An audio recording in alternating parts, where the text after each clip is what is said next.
My name is Jyrki Suokas from Sitra IHAN project, one of the IHAN revolutionaries here, together with my colleague Juhani. Hello there, Juhani Luoma-Kyyny from Sitra, Jyrki's colleague and fellow architect in this program. And we'll be guiding you gently through the webinar and the presentation and the materials, which will now start opening up the requirements of the IHAN architecture or the ecosystem. So, can everybody hear us? Please answer in the Skype comments, because you're muted. Good? Okay, thank fine. you. Excellent. So let's go into the agenda of the meeting. So we'll start with the quick recap, because we have some people who haven't been listening to the initial presentation. We'll go quickly over the slightly adjusted view of what actually is the human-driven approach and the business model that we are also building alongside the technical components. Then we will walk through the document, what we call IHAN Blueprint, the requirement document that we have now created, and we will continue creating together with you. And then we will go into the presentation from two of our initial set of pilot projects. We'll hear some really exciting views on how in the real world two projects have implemented and will be implementing the IHAN ecosystem components. Then we'll take a brief look into the bureaucracy, how we will in future continue maintaining and documenting the requirements and the findings from these pilot projects.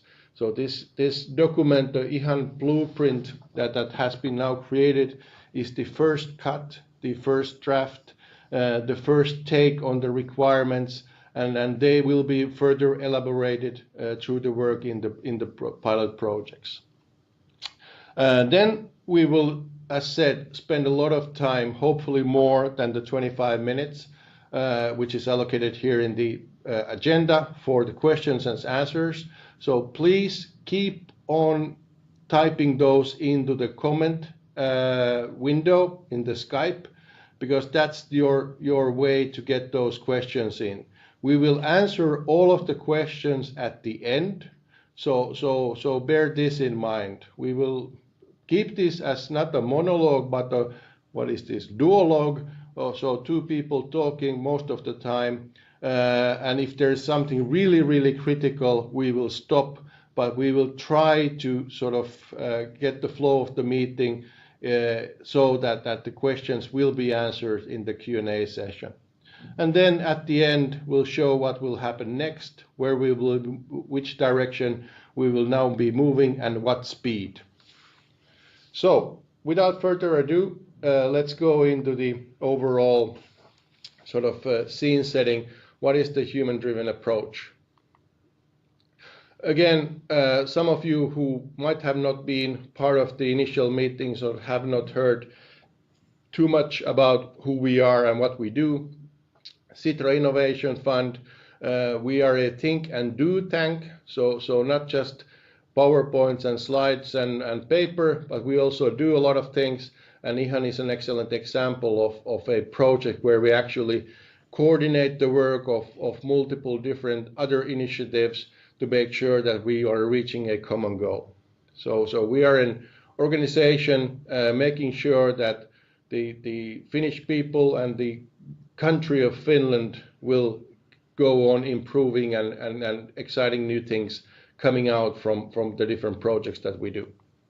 Data economy at the heart of the matter here, what we're really talking about.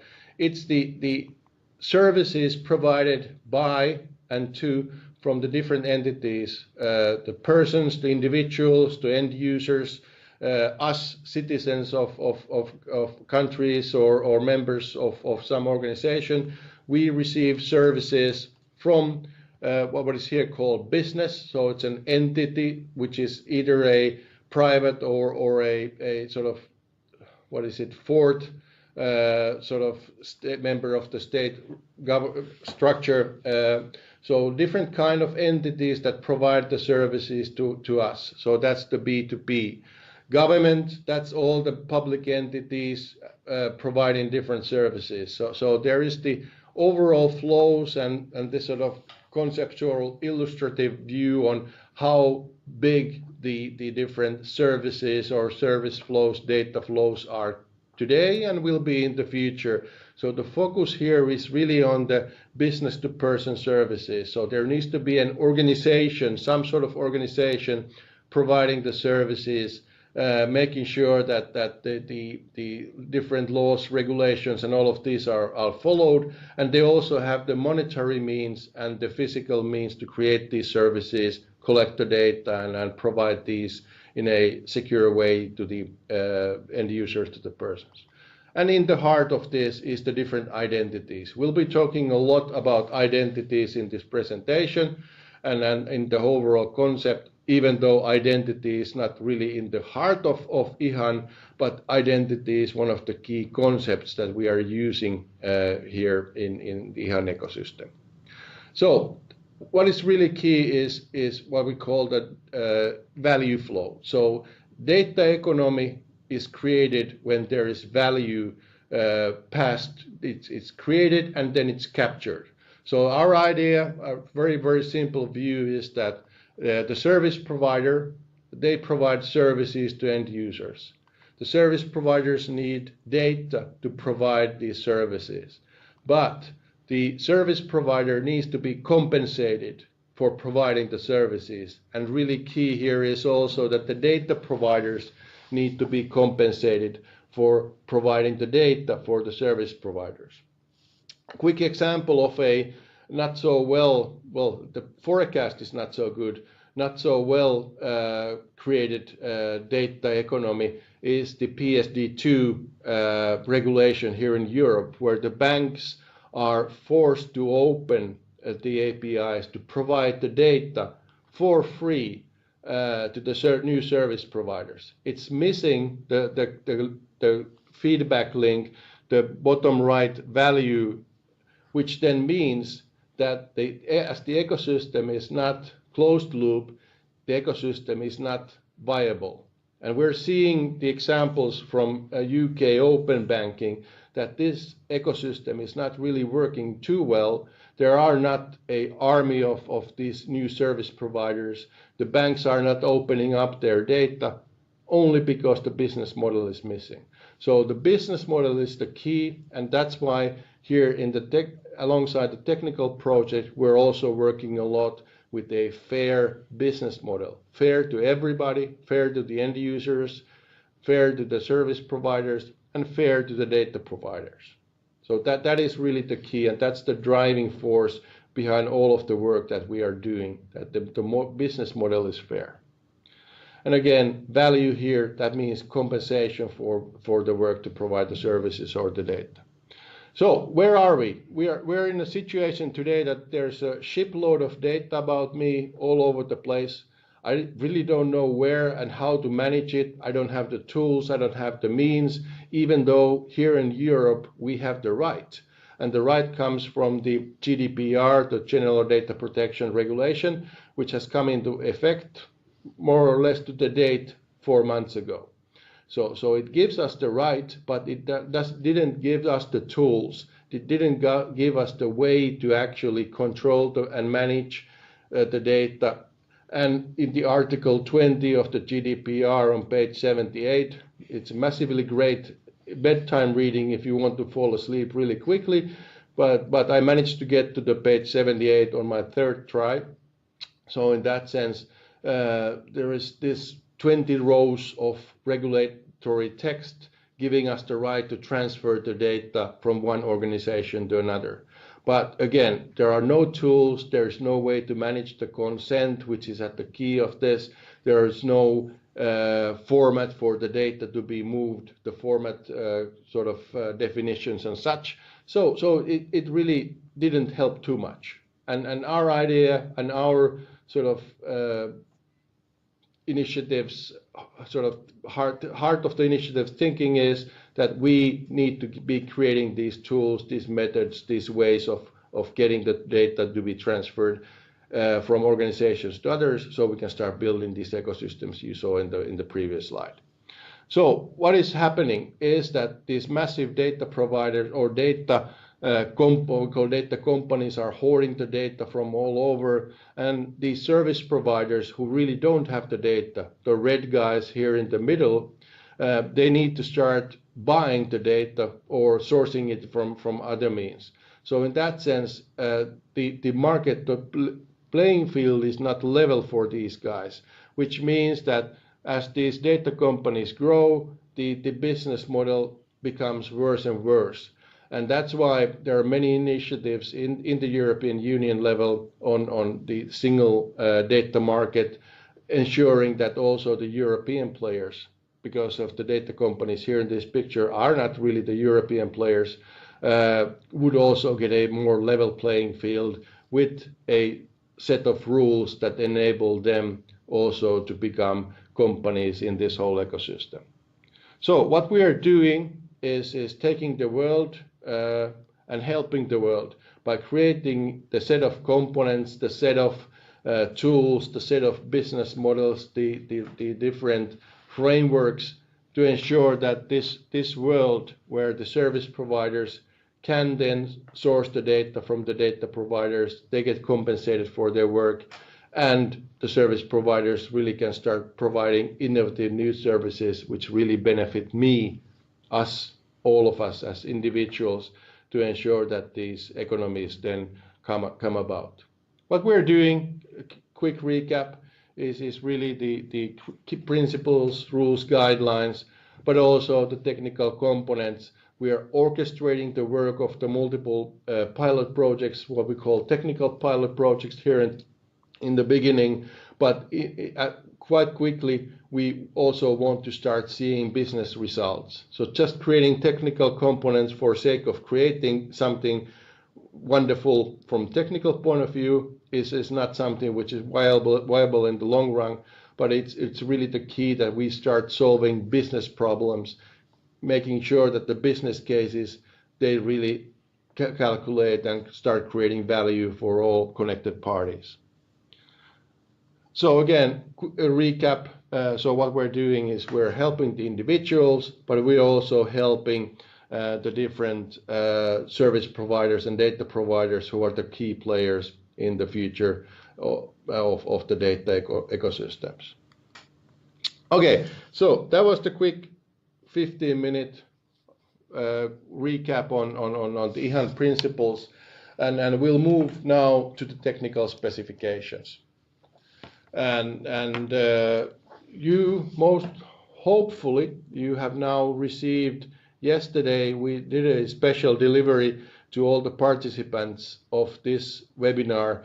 We sent the PDF version via email, but also there is the possibility to download from the webinar pages, and we will also make sure that after this webinar, the initial comments, questions, updates, we will be posting or placing the document in a commentable format. So most likely, by the looks of it, it will be Google Docs where this document will be placed, and it will be then open for comments. So as said, this is a living document which we will then collect a baseline of at these milestones called the webinars. So we are working, the pilot projects are working, everybody is working to make sure that we are creating the crisp and clear requirements for the components and also the overall governance model. So in that sense, that's why we want to open up after this initial push the document for this sort of wider audience, to make sure that we collectively get all the possible input from all you great people out there. So again, IHAN in a nutshell, it's really about using the consent, using the authorization provided by the individual to the service provider, who then collects the data, creates the service, provides the service to the end user. That's the simple one-slider of what we are actually doing. And then the magic happens in the background, and then we'll go a little bit more into this. And to add this slide there, the previous slide, yeah, this is the one. And I'm seeing over 50 people attending, so that's nice. That's nice. In this picture, I see the Holy Trinity, as we speak, of IHAN. So we have data that's identified to a person, a consent to use it, and a immutable logging system to track the changes in the consent. So this is the Holy Trinity inside the whole IHAN ideology. Yeah, go ahead, Jyrki. Yeah, the most important sort of collection of the components that we do see here. The way we are building the world, or hopefully the world will be built, is that those who then concentrate on providing the real business services, that's the red part here in this picture. Those are the projects that are solving the real world business problems. And the IHAN project's intention is to create services, enabling services, so it's easy to create a new business service by utilizing the services provided by the IHAN layer here on the bottom, the blue stuff. So the consent management, the identity management, the logging mechanism. So there is a well-defined set and well-interworking set of components available for any business service, the red projects, to start creating new innovative services, so they can concentrate on the value-adding part, and this sort of plumbing and electricity and air, what have you, the magic that is provided by the IHAN layer.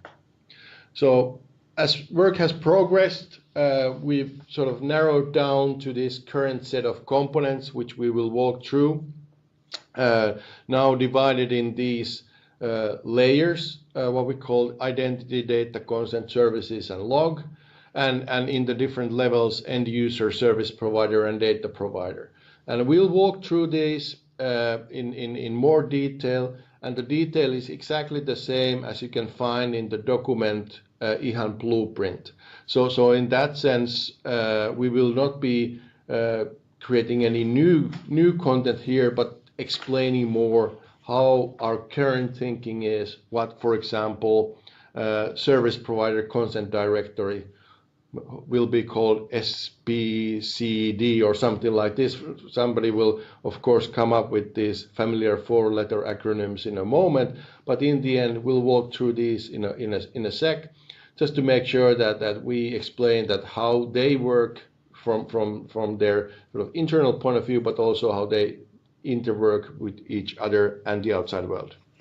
And this map here reflects our current thinking. This is what we think is required to implement IHAN-based solutions.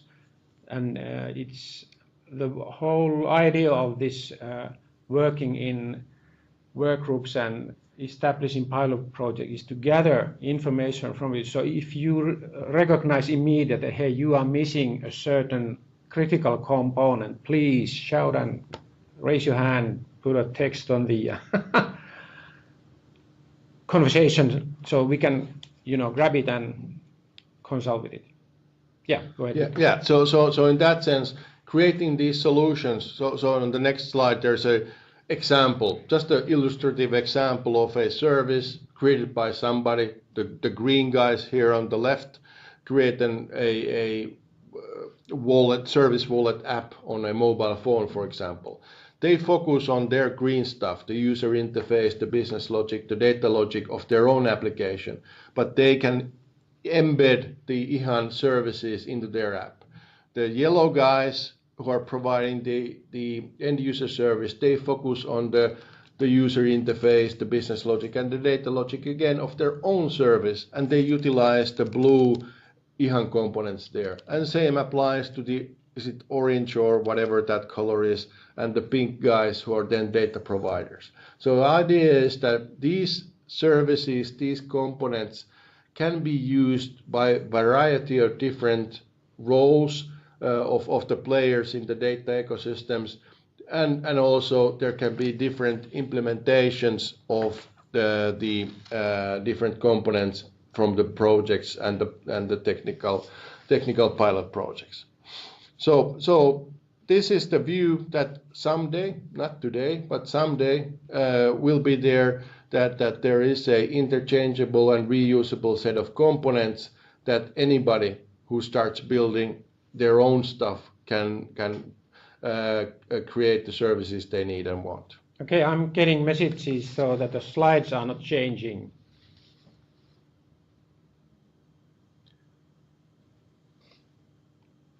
So just a quick. Yeah. Okay. Then if it's somebody who doesn't see slides changing, log off and come back. So we cannot stop. We can continue. Yeah, we continue. Yeah.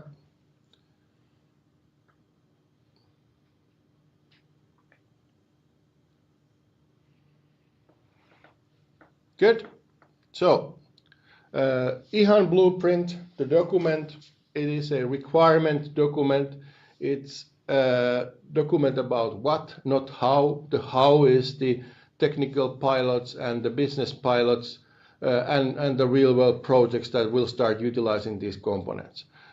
We document all the functional and non-functional requirements for the business but also the technical side to ensure that the components are well described so they can be taken as a starting point for own development. And again, as later date, there will be documentation about the components that have been created by these projects that exist in the IHAN library, which will be established as soon as we are starting to get the technical components in place. Architecture, the service messages, the key concepts like smart contracts, these sort of things, they're all described currently in quite high level of detail, but this detail will get deeper and deeper as we are working together with the projects to ensure that we are creating those components that really do work by themselves, but also with each other. The governance, as said, the model has now been created by 3 musketeers, which is the IHAN technical team here at Sitra of the project, but the intention, is as quickly as possible to move in this community-based development model, where we will establish a set of governing bodies, working groups that are responsible for developing the documentation together with the pilot projects. And this ensures that this is the permanent structure that is being put into place, because here at Sitra, this is a project for us, and projects do tend to have beginning and the end. So in that sense, this is our sort of legacy that we are leaving behind, which is the overall governance model and the governing bodies and the working groups that then continue maintaining the documentation. And as said, the initial documentation is available yesterday. Good.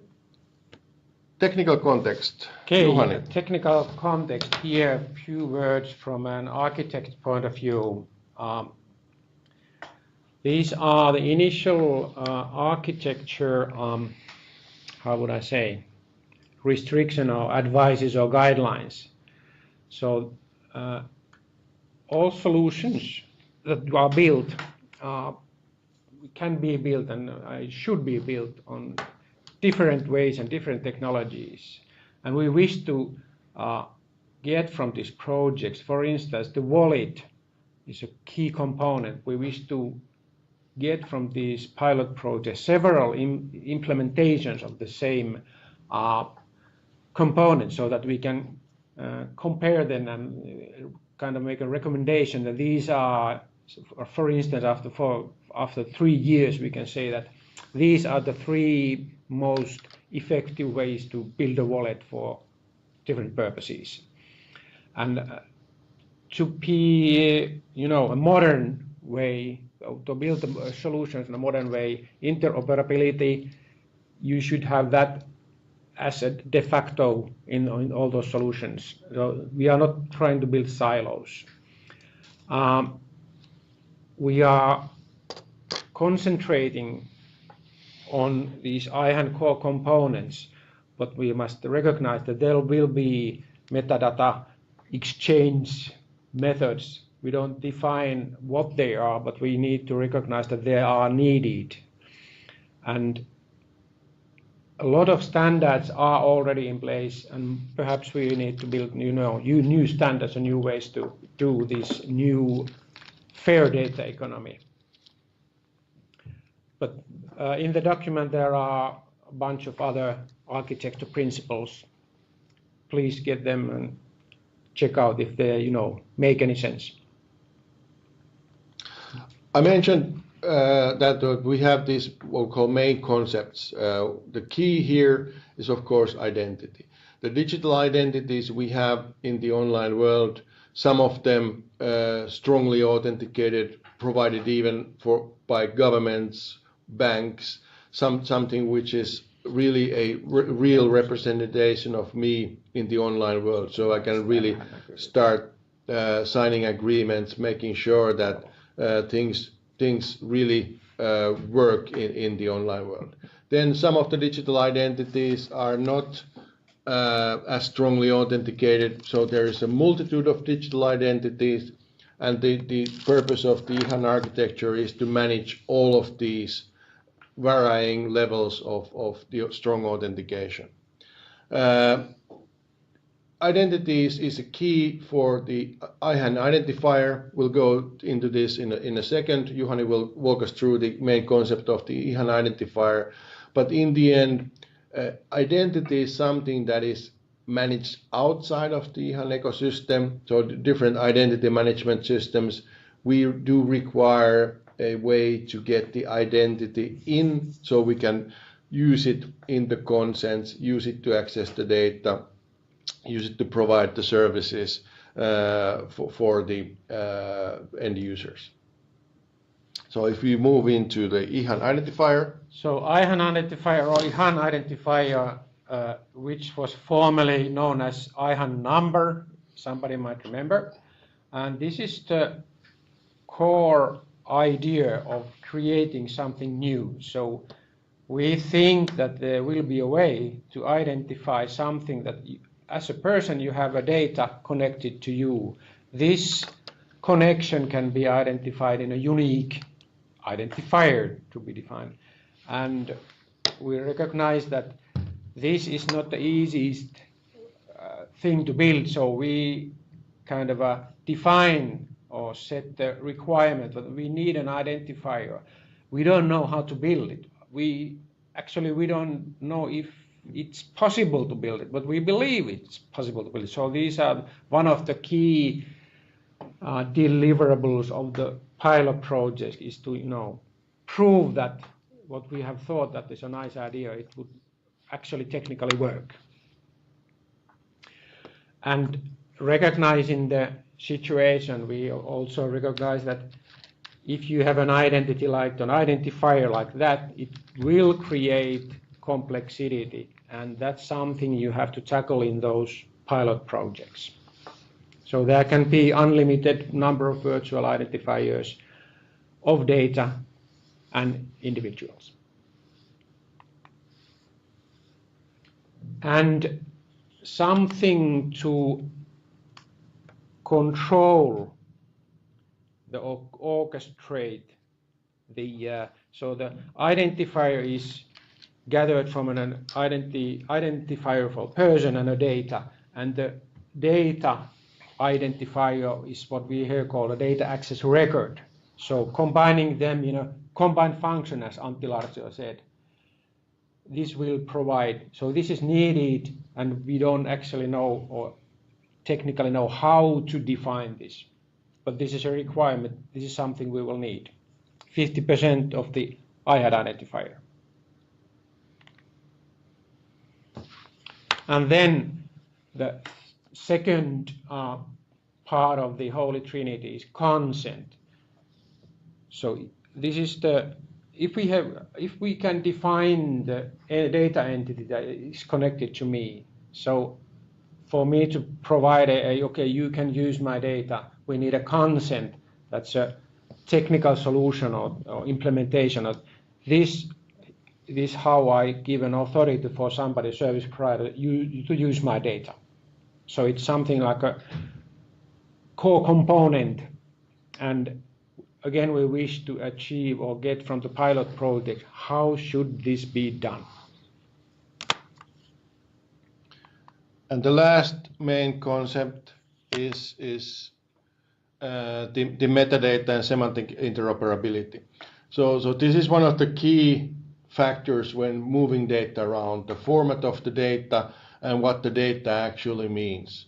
Okay, let's put it this way, that we might be taking the easy way out here, saying that the data definitions and the different data formats is outside of the IHAN project. But if we get stuck in here, ensuring that the data format for patient health record or payment or heart rate monitor, collection of my heart rate in a mobile phone or this sort of systems, we won't be doing this in the next 50 years. So there are multiple initiatives out there, namely, for example, the data transfer project by Google and company, who are tackling this. We're closely cooperating, closely following the work in these initiatives to make sure that the overall data transfer from one format to another will be solved. We are very confident that there is so many bright and smart people out there working on this, that this will all solve itself. But this is also a business opportunity in that sense that I took the example of the heart rate monitor, sort of the collected by the different smartphones and what have yous out there.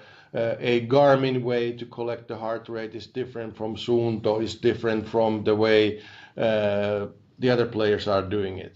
So there could be a business opportunity for a service provider who would be harmonizing the different formats and providing this harmonized heart rate information to service providers.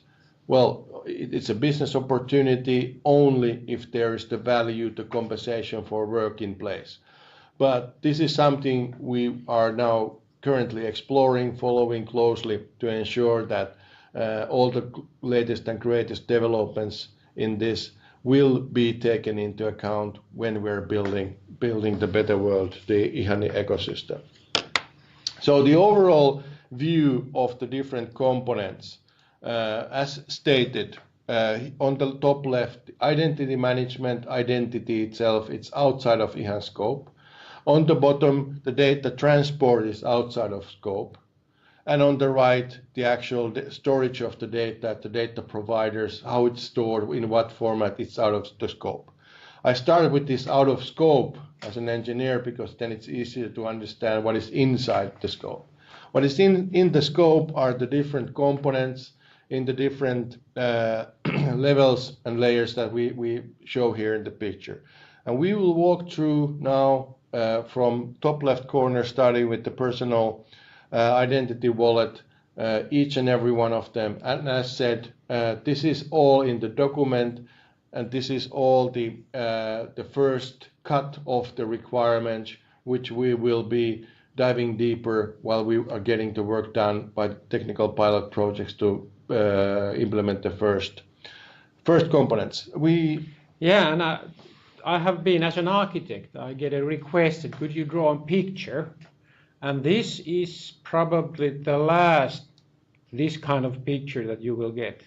It's drawn to, make it easier for us to communicate and perhaps easier for you to, ask the questions. But this is probably the best picture at the moment concerning how does the IHAN architecture look like. And this is all about IHAN internal services. Yeah, right. Good. So let's dive into the first of the 13 components. Personal identity wallet. As said, one of the key components in the IHAN ecosystem. So this is where we store the identities and the access to the data.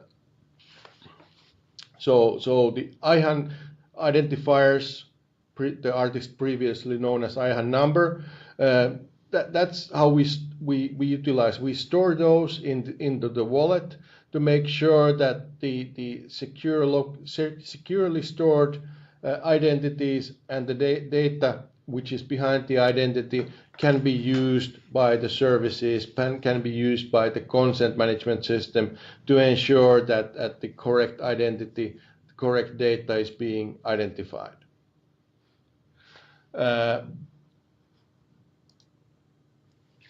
So as said, we are providing the services for the projects that will be creating this identity wallet. The component provides the needed services, so a identity wallet can be built.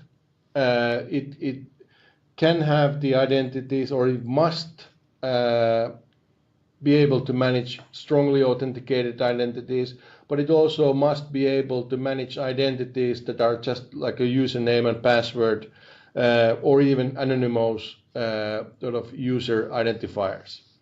So in that sense, all the different digital identities that we have, we want to be able to manage in here. We've seen a couple of really good examples of identity wallets, let's call it this way, that cross the chasm between the digital and the real world. In Australia, for example, there is a app for mobile phones which is called Digital ID, which actually contains the passport or national identification card information. So mobile phone can be used as a identification method in the real world. So it's the identity wallet in this sort of our speak that can be used both in the digital and the real world. The Finnish traffic authority, Trafi, is coming out with a mobile driver's license. So these kind of things are starting to pop up, and in the end, it's all about management of my identities, not just in the digital world, but also in the real world. And as said, data, there can be data behind an identity, or there can be identities which don't yet have any data, but in the end, data needs to be managed together with the identity. That's the whole purpose of the IHAN identifier. And again, some high-level views on the functionality. Of course, we need to be able to add, modify, and delete identities. We need to be able to attach the data access to the identity. And again, to ensure that we are able to utilize these then by the service providers using the consent mechanism.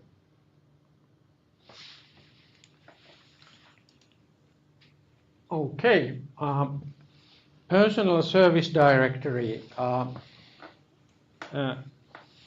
gives you, the end user, a view to all the services that you have, you are using and into which you are giving your data to be used. One thing here, that this is not a user interface.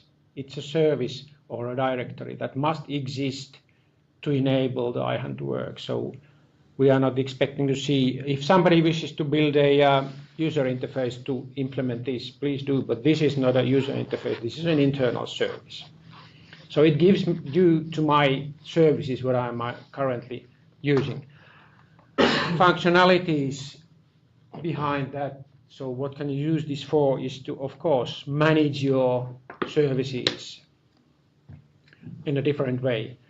Browsing, modifying, giving consents, that stuff gives you an actual view of your current situation.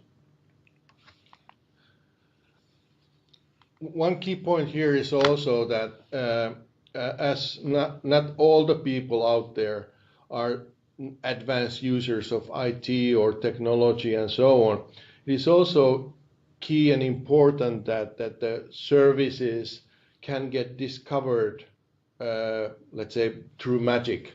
And today that means, of course, AI and all these fancy new things. But the idea is that I have a collection of identities and I have a collection of data. Okay, what kind of new services would be suitable for me? I'm not going to spend all my days browsing through the app stores or service stores which are out there, but the idea is that I want to be provided, if I so opt in, new services that benefit me. So if I want services, for example, for travel insurance, because I'm traveling, I don't need travel insurance today, but I need it on Monday when we are flying to Amsterdam. So when I need something, then the context and the time-specific needs do change, and that's why the service need that I have changes. So that's why there needs to be a mechanism in the background, and that's the magic part, which then can propose new services based on the data I have, but also even propose services based on the information that I don't have a certain data element. For example, the location information from my phone is not connected to my personal identity wallet.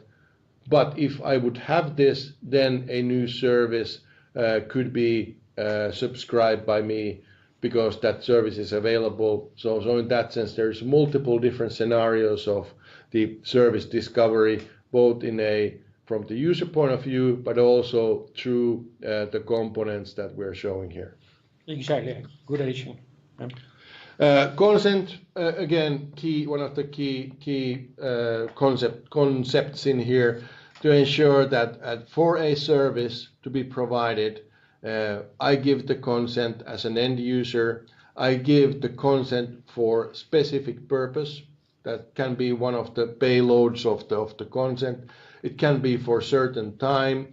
So in that sense, I have the GDPR related full understanding how my data is being used, who is using it, and when it's being used. So the consent is really the key sort of idea in here to ensure that the data about me is being used in the right way by the right people at the right time.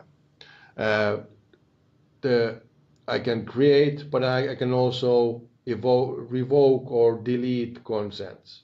So if a service is not providing enough value, by revoking the consent, I do actually end the subscription in this sort of high-level concept view. But the consent, as said, is one of the key concepts in the IHAN ecosystem.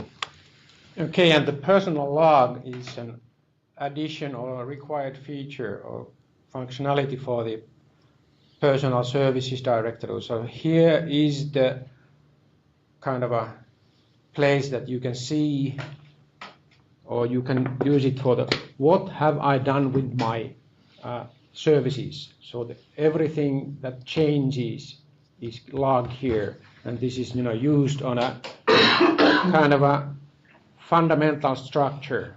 If you have a consent and you are using a services, and if you change that, okay, this part of the data I shall not be giving permissions anymore. The changes are logged here.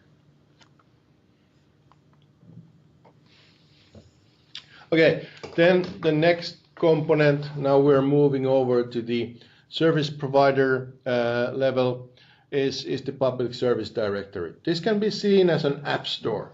So let's not call it app store, let's call it like a service store. It is a place where the service providers can show their stuff. So the different services that are created by the service providers, there is a logically centralized directory. This doesn't mean that there is a central, like an app store in the Apple ecosystem, iOS ecosystem, who is taking cut for every and any transaction taking in place. But the idea is that there can be multiple public service directories which are then shown to the end users as one. So this ensures that there is a way to provide services. There is a way to record them. There is a way to market them. There is a way to sell them. In that sense, the overall idea about the public service directory is that there's a place to discover the services. Also, one key here is that the public service directory also contains a logically central view on the data sources. So what kind of data sources, what data is provided by which data provider. This then gives the chance for the service providers to understand what data is actually out there. Let's take the Finnish banks are providing through their PSD2 interfaces the transaction level information on account transactions, and those are registered in the system. And me as a user, I don't have this in my personal identity wallet, but all of the Finnish people usually tend to have a bank account and access online or mobile, which means that the system, the personal service directory can then promote the service, even though I don't have the data, but that all Finns actually do have it. So in that sense, it can propose that please connect this information, then we can provide this service. Again, sort of further down the road kind of thinking, but in the end, we need to make sure that the possibilities exist out there. Okay, and this is the functionality that's not visible, as Jyrki spoke before. This is something that lies behind, enables the service provider to, make the services work, and they can be started from different kind of initials. But this is something that's not visible to the, an underlying service that is required, and then we need to separate independent variables, to make them work. Okay. And the service provider consent directory then stores all the end user consents related to a service provided by the service provider. So there is always the valid consent available for the service provider, and here seems to be some magic taking place in that sense that I revoke a consent in my own personal service wallet on, let's take an app on my mobile phone, for example. The information of that revocation is then passed onwards to the service provider, and they cannot provide the services to me anymore because the consent doesn't exist anymore. So in that sense, is it synchronization or whatever is the right technical word that needs to take in place? So there is only one physical consent in place, even though it's sort of being utilized by multiple different subsystems or components. Okay, and then data adapters. We have two kinds of data adapters here, speaking about inbound first. So this is something that needs to be in place to separate the either your service provider or data provider. You need to separate the outside world from your internal system that actually contains the data. So this is something that needs to be there. It might be called as an API, I don't know, but something that describes how can this special data source be accessed.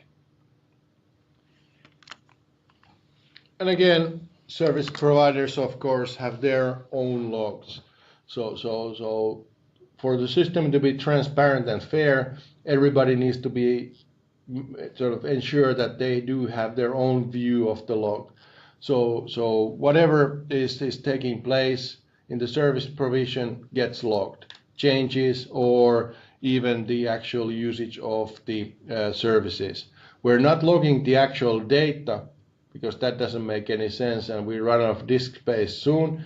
But in the end, we're logging every event just to make sure that in the case of any dispute, there is a immutable record of what has taken place, who has done what, and we can always find the guilty one if it comes to that. Moving on to the data provider level. Yeah, the data source. So this is the actual, this is the data that the data providers provides. This is something he or she or they get the value from. And public service directory is a place to, advertise your data. And in addition to just describe that this is what we have, you may wish to, build some additional features there that this is the kind of data that we have, and metadata descriptions, perhaps some kind of detailed information or statistical information that enriches the, what have we here, and perhaps even the purposes that data can be used for. And into data sources, again, another adapter.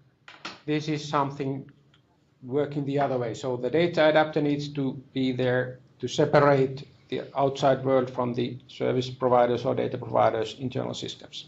It's an API for that purpose. And data access control is the way that then on the data provider side, the consents are being used. That then by using the outbound data adapter, we are able to provide the data for the right user using the consent, of course, to the service provider.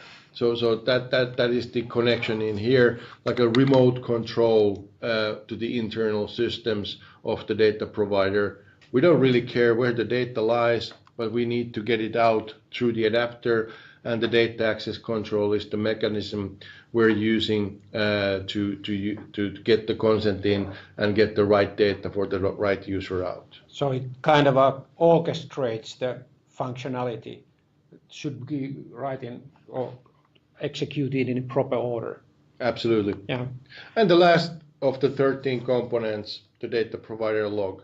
So of course the data provider at their own end do have a public and private side of their own logs, so we know exactly what service providers have reached out and sort of tried to get the data. They've gotten the data, whatever is data being used for, that's in the service provider log. But again, we're not logging the data contents, even though of course, we will encrypt and decrypt and whatever sort of magical things are being used to make sure that it remains safe and secure, but we are not logging the actual data to make sure that we log the relevant events in the overall setting.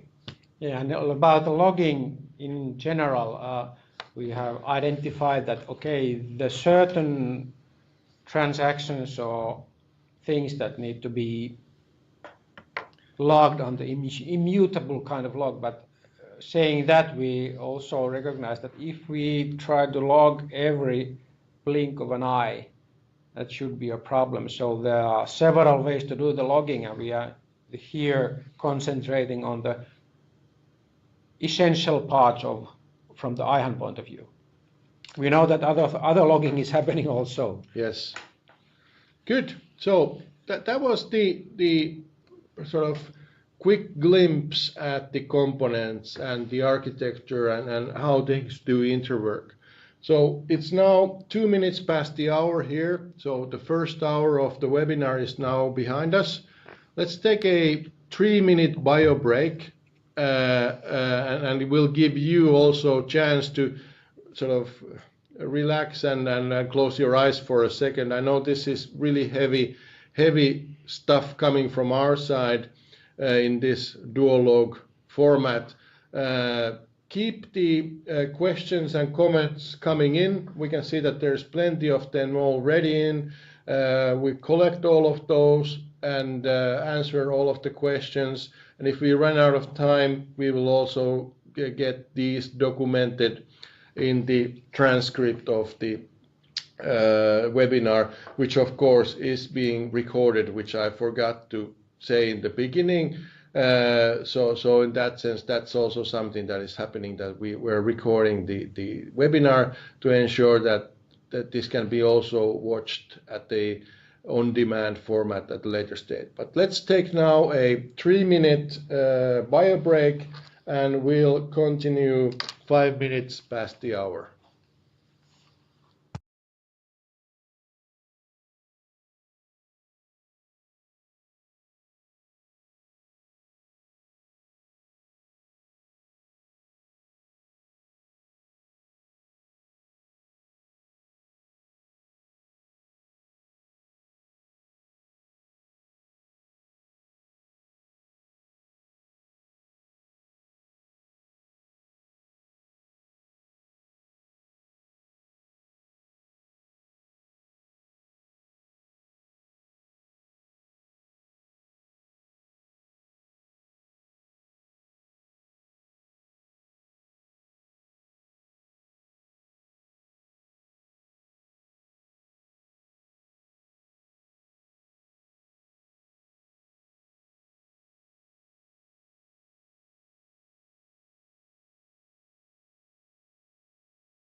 Okay, so time is very relative. It's still 5 minutes past the hour, so we're ready to continue.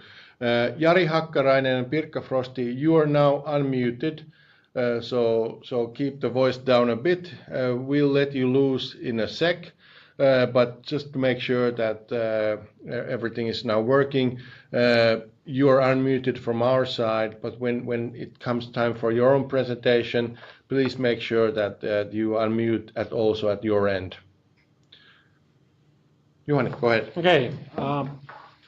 Technical pilots, this is something, if you were in a previous webinar, this is familiar to you, kind of explaining what's the structure, what's the big picture, why are we doing this, and especially how we are doing this. So we have a Sitra IHAN technical team, 3 musketeers, as Jyrki mentioned, and we are trying to gather up the technical requirements so we can feed them to technical pilots that we are calling pilot projects or POC projects, and they enable the business services at time when time comes to work by providing IHAN components and documentation.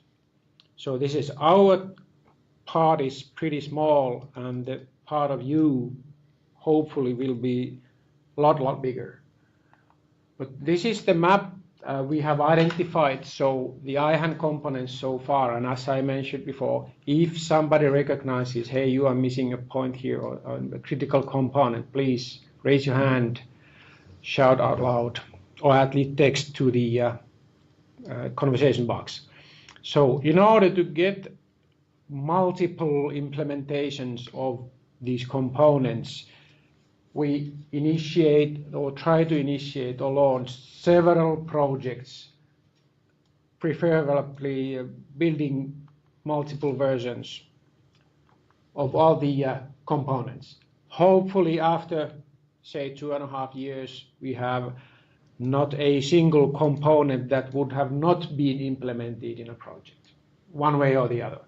And at the end, what we wish to achieve is to have multiple implementations from various businesses, say banking, farming, whatnot, and gather kind of a reference architecture library or repository of those. And at the end of the project, when the Sitra's aim is to exit, and our exit strategy here is leave something behind us so that the world can be, a better place and start building IHAN-based solutions. So this is what we, try to achieve from the pilot projects. And as the first of presenting today is Sandbox of Trust, and our view of what components they are building from the IHAN map are here. So the personal identity wallet, personal log, inbound data adapter, and outbound data adapter. But that's from my point of view, or my point, or my side, how to say, and I would like to present Pirkka Frosti, who will be presenting the slides of the project. Pirkka, go ahead.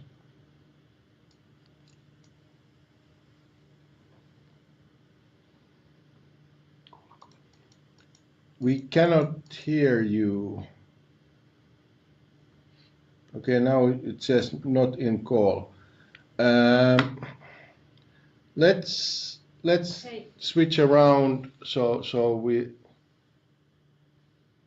Okay, we seem to have technical issues. Yeah. So let's do the Farmidata then first, and let Pirkka time to log in back. Okay, Jari, is it okay if you present? Yes, sure. Just let me, we get the presentation.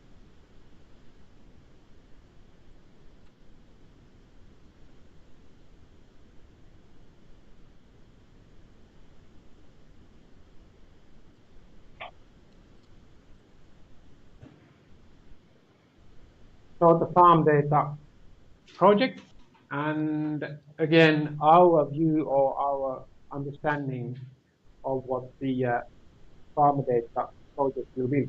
It's good to note here that this project was initiated 6 months before our blueprint was published. So they have been, working way ahead of other projects. But Jari, please go ahead. Yes, thank you, Juhani. I'll be changing the slide. Yeah. Can you hear me now? Yes. Yes, great. So I'll talk about Farmidata IHAN project as a conceptual level. Then Alexei will introduce technical part of the story. Also, we discuss about technology findings during our IHAN journey. Farmidata proof of concept is about trusted business network participant identification and automating traditionally manual transaction secure way. In this system, business network participants are farmers, smart oil tank, and oil delivery company. Each participant in this business network has trusted digital identity, and participants create business transactions to digital ledger. which is the basis for the trusted communication between each of the participants. Note that the smart IoT-enabled devices can be participants equally to other business contributors in this solution, and they create automated transactions to Hyperledger. Next page, please. So this is an example how Walmart has implemented the same concept to enable food traceability and safety from farm to fork. All the food producing methods, transportation and food producing events are recorded in digital ledger and as a transactions. At the end, customer can track all that information with his mobile phone, and the most important aspect of whole system and our concept is that the consumer and all the business network participants can trust the information about the food that is that the end user or consumer is eating. Then we can go to technical part, and Alexei will introduce those technical components that we are using in our proof of concept solution. Alexei, please go ahead.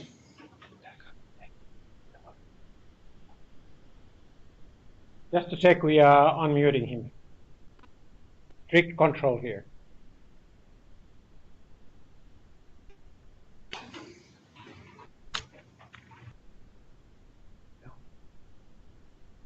Okay, Alexei, go ahead.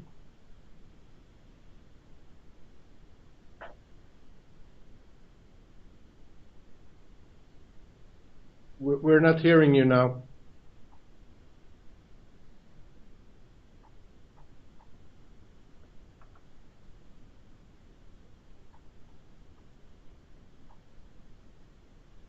You're still muted. Okay, now you're unmuted.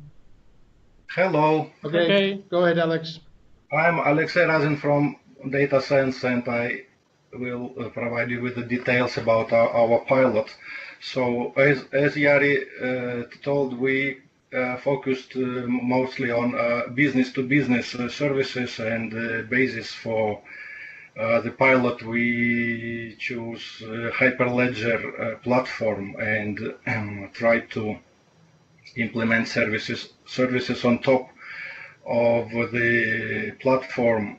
So Hyperledger is a community developing platform for distributed ledger services, and on this slide you can see basic services which is included into the platform. So it's a membership for business network participants, blockchain as a distributed ledger, and transactions as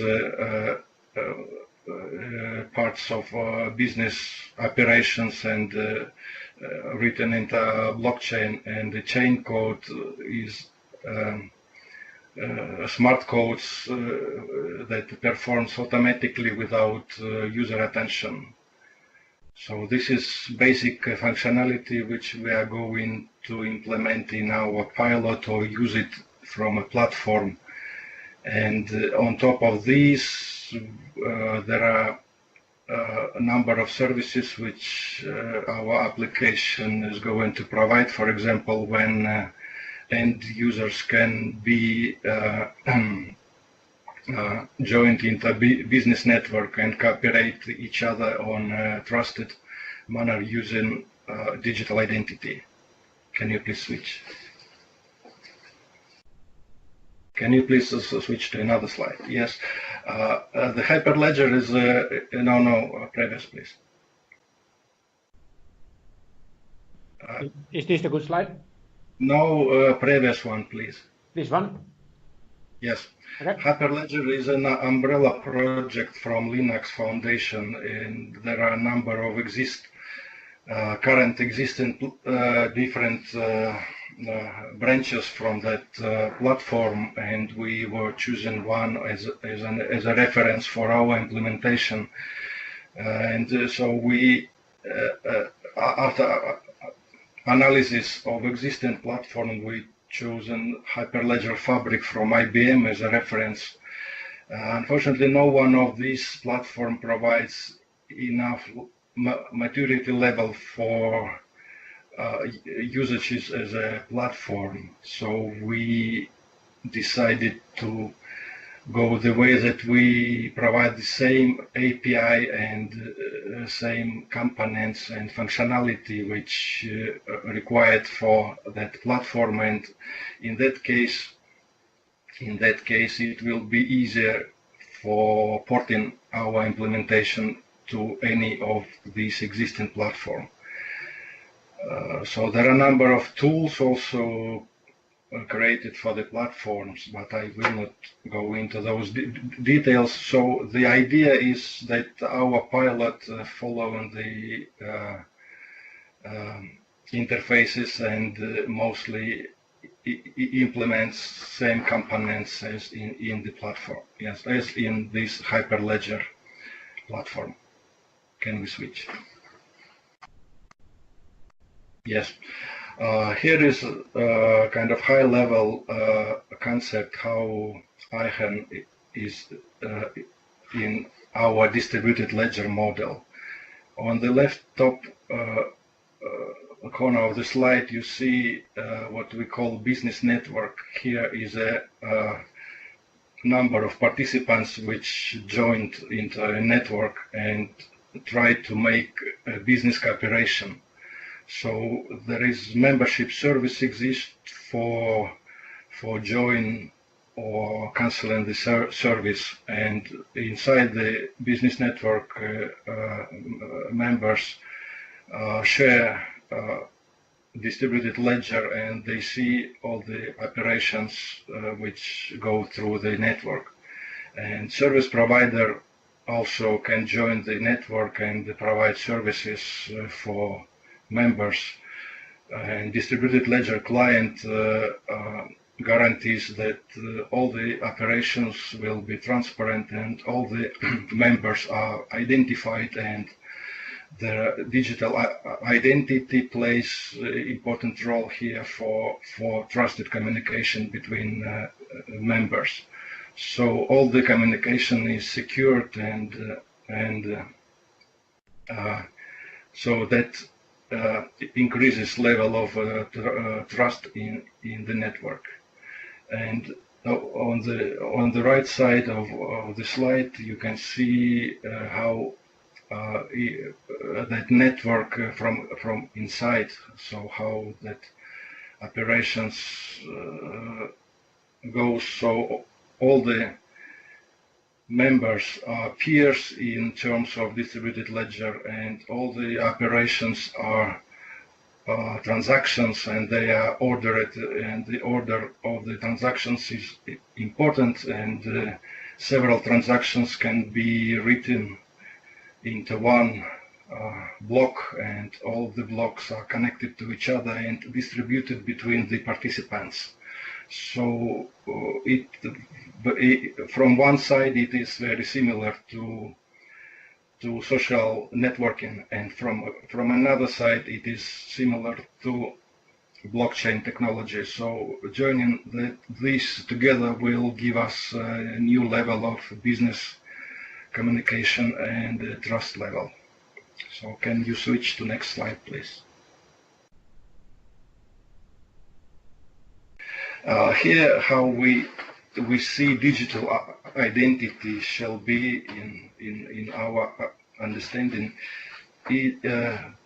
IHAN, as we designed, is a digital certificate. It's fully compatible with the X509 standard. And the reason why we choose this standard, because internet or any digital ecosystem and this standard is native for that, and currently is used for certifying websites or companies. So it is can be extended for public digital, for personal digital identities. For example, on the left side you can see what fields that IHAN contains, and the important here is issuer name, and this is a certified authority which issued this certificate. So there are numbers of certified authorities or agencies which grants this IHAN to companies or individuals. So there is also validity period, and the receiver of the certificate also public key information. All this IHAN design in our vision is built around the public and private key technology, and public key of the IHAN is information built around the public key.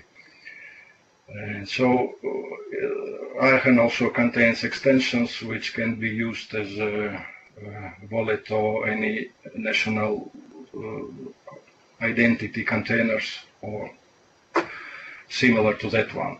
Also, there is a private part for the IHAN. It's the important is a private key which is used for signing documents and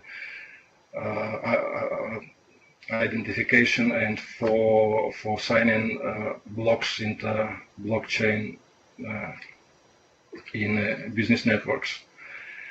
And ledgers are kept on user side, and there is also service provider ID wallet, which contains a number of service providers ID and credentials. So these our design of the IHAN, it kind of our idea. It can be accepted or not, but our pilot uses this implementation as it is now. Can you please switch to next slide? Our pilot built around that implementation of IHAN, which I already told about, and it consists of service side and client side. Service side is providing a number of services. Among those are generating of IHAN and keys, and actions for business networks. User may create business network, join network, get list of available networks, get list of own networks, get proposals, endorse or deny proposals, and validate. Also important to validate IHAN over peers. So in a network, in a business network, in our understanding, participants, they are make proposals for another members, and other members of the network may endorse, means approve, or deny these proposals. So when all the participants endorse the proposal, then it means consensus, and this proposal is approved and written to a blockchain. If any of the participants deny the proposals, then it deletes from list of proposals, so it cannot be consensus. So on a client part, it can be any kind of services, and but the mandatory part of those services, it has to contain IHAN as identification for the user and the secret key for signing documents or transactions or blocks. Can you please switch?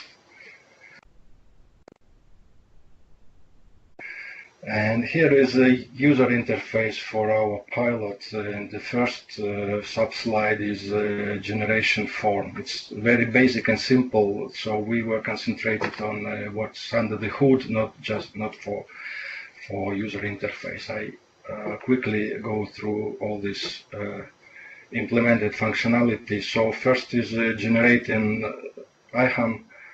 It just receives name of a member and validation dates. So then it can generate IHAN user. Simultaneously, this generate IHAN button, it downloads a certificate to user PC. Then download key, it downloads secret key to the user, and download the client application, downloads application. So we decided to make it as an application working on user side, because server browser capability is not enough for keeping distributed ledger, for example. There is no control for saving data on user side. So we created an application which will perform on user side. Second sub-slide is how member see the business networks. It can see available networks and also some user data. On third slide, user may join the existing business network, given some message for another members. And on a fourth slide, it's a view of the member of existing business network, and that member can see that there is some proposal for the network and can approve or deny this proposal.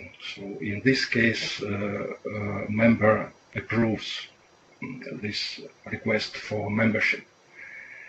On fifth slide, the user which wanted to join the network get the consensus for that request, and now he sees that his business network contained that network he wanted to be member. On the last sixth slide, there is possibility to create our own business network. So any of our IHAN owner can, using this application, create our own business network, and then other can join it. So this basic functionality for business networking. Can you please switch?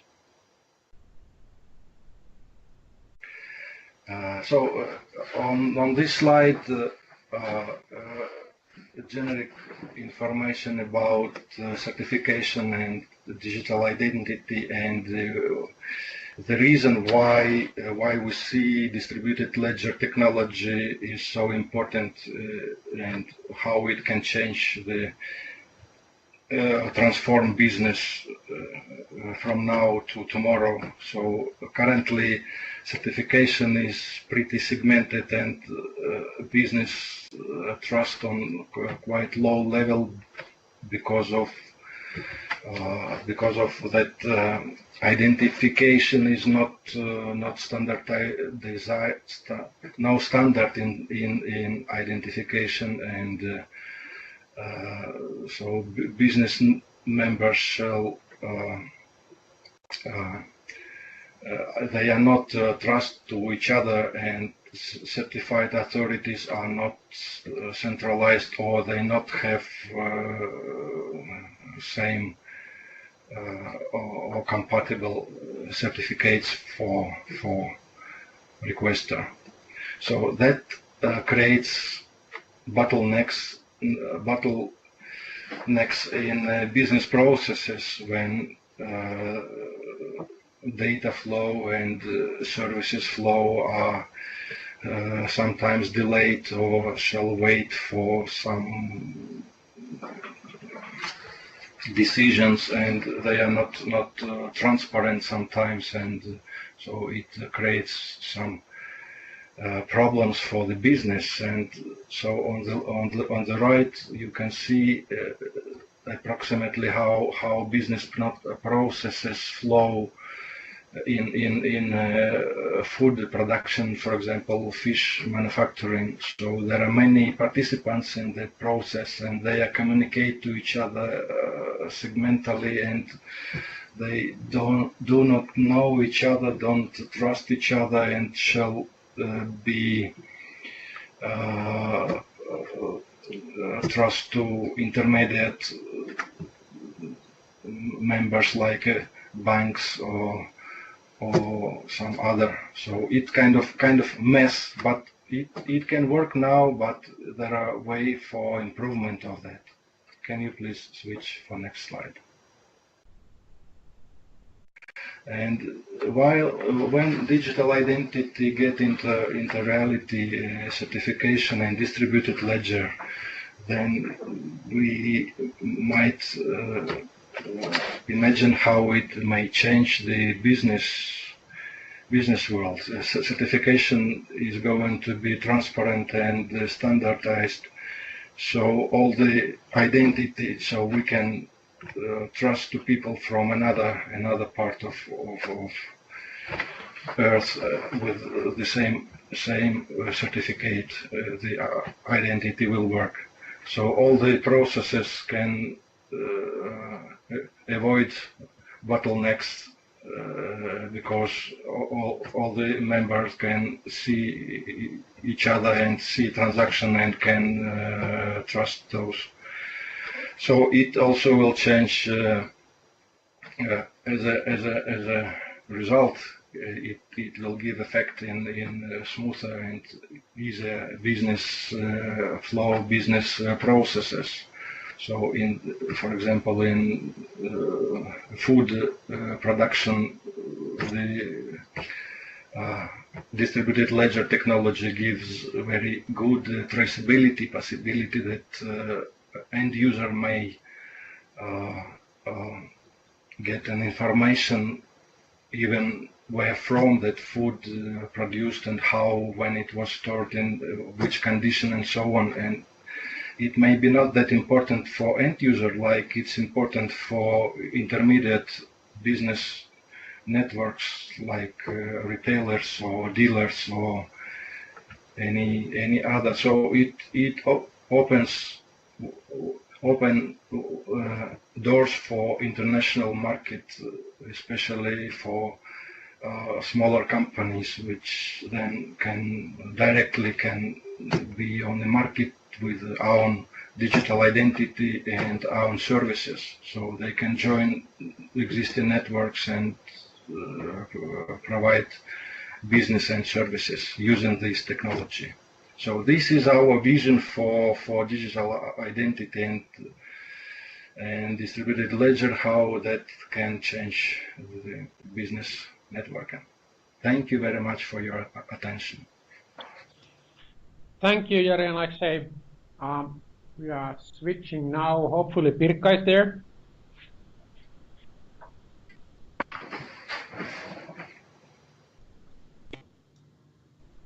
Can you hear me now? Yes. Yeah. Wonderful. Sorry for a hassle. I just lost all the power in my office, so as I was about to begin. So hopefully this will go better this time.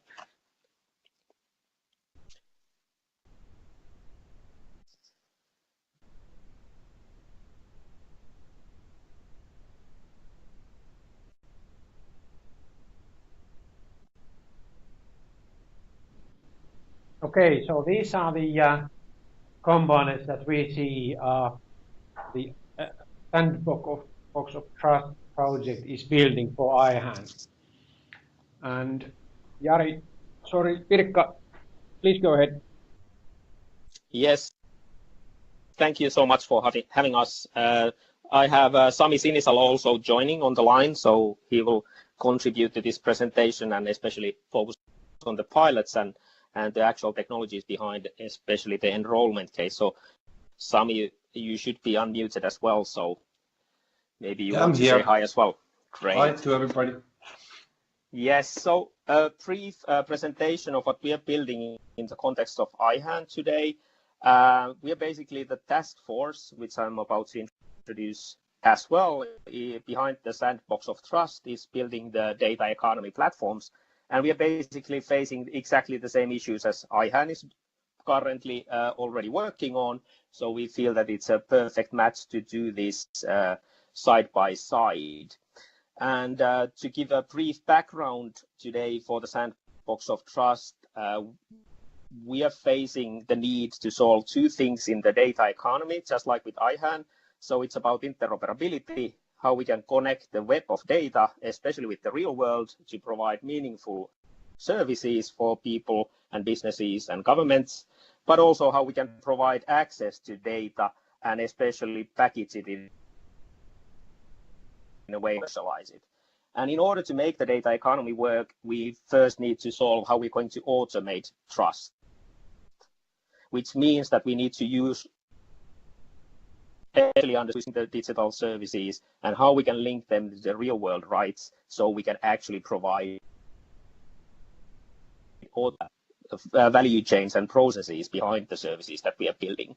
And obviously the my data concept and how we handle consents and mandates must be solved so they are ethically and business-wise, and also from regulatory perspective, we can provide these services. So that's the basic ideology behind the Sandbox of Trust. And let's start going through what we are building, how it relates to IHAN, mainly from the architectural perspective and from the components that we can see that we can provide as an open source also for the IHAN community behind what we are doing. So the next word you will be hearing a lot during this presentation. So next, please. Great. So the task force behind the Sandbox of Trust is just a loosely coupled consortium of like-minded companies under the real-time economy umbrella, which is led by Teknologia Teollisuus in Finland to promote the growth in real-world economy through the digitalization all around the society. And we are really happy to be working under this umbrella because it gives us a great opportunity to join the public sector together with the private sector to solve these kind of issues as we are doing. But mainly it's led by Niksu, Digital Living and Suomen Tilaajavastuu at the moment. Tieto has been part of this since the beginning, and we will continue open discussions there as well. And we are currently seeing a growing number of different participants joining this. And it's an open invite for you all, of course, to become a part of this as well. So we are currently solving the strong authentication for any nationality and citizen in the world, starting, of course, from Europe, but also how we can enroll different identities based on the real world rights, create digital identities for them, and then make it possible using both the DLT-based wallet models to provide access to data, but also the conventional OpenID-based solutions we can use already today to do that. And we are about to build the first version of said solution under the IHAN umbrella, and the task force is about to set the first MVP project now in motion. So that's the background at the moment. Next, please.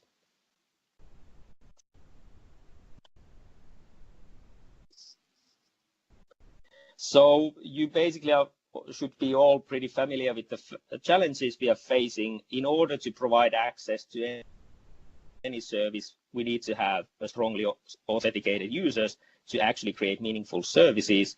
And we are pretty lucky in Finland and Scandinavia. We have been pampered with Bank ID and Mobile Connect to provide fast access to digital services. But if we look at just Central Europe, Asia, US, there is no way we can put a mobile tool on their hands and let them, for example, establish companies in Finland, sell shares in the company, apply for residency or any services. So we basically are really have a huge bottleneck in building digital services capable of expanding outside of the Scandinavian borders, which creates a huge bottleneck for the whole digital economy. So we have identified that we need to solve this issue first. And of course, the cost challenges with the conventional authentication methods are really challenging at the moment. The Ministry of Finance has actually initiated a program to start investigating quickly for different options in Finland compared to the existing bank ID-based solutions, which are becoming really expensive. And there's a strong will to find a more universal way of providing the strong authentication and enrollment services as well.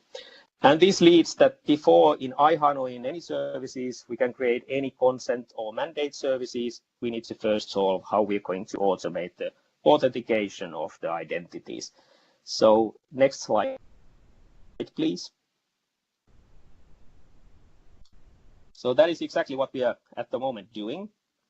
And under this real-time economy umbrella, we are creating a completely open source-based way of providing the digital identification and authentication for any nationality, as well as based on the existing global passport and identity network and biometric identification.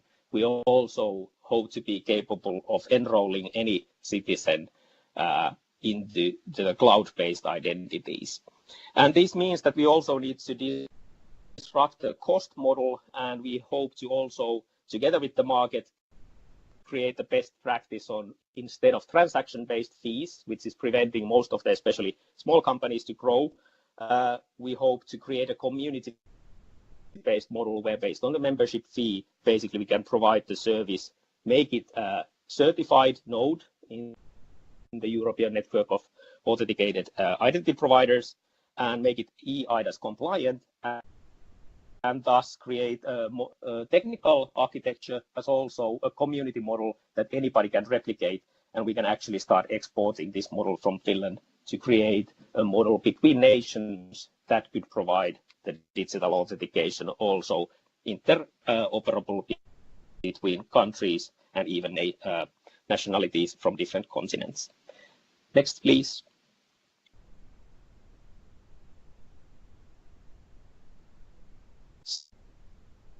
So how we are doing it is that we want to prove now that we can create a wallet of identifiers to make the future-proof way of using the distributed models of creating the strong identification, authentication, but also create a model that we can use to create the access for data, which is one of the key components behind IHAN as well. And we want to do this in a really open model where the market participants are all welcomed to join this.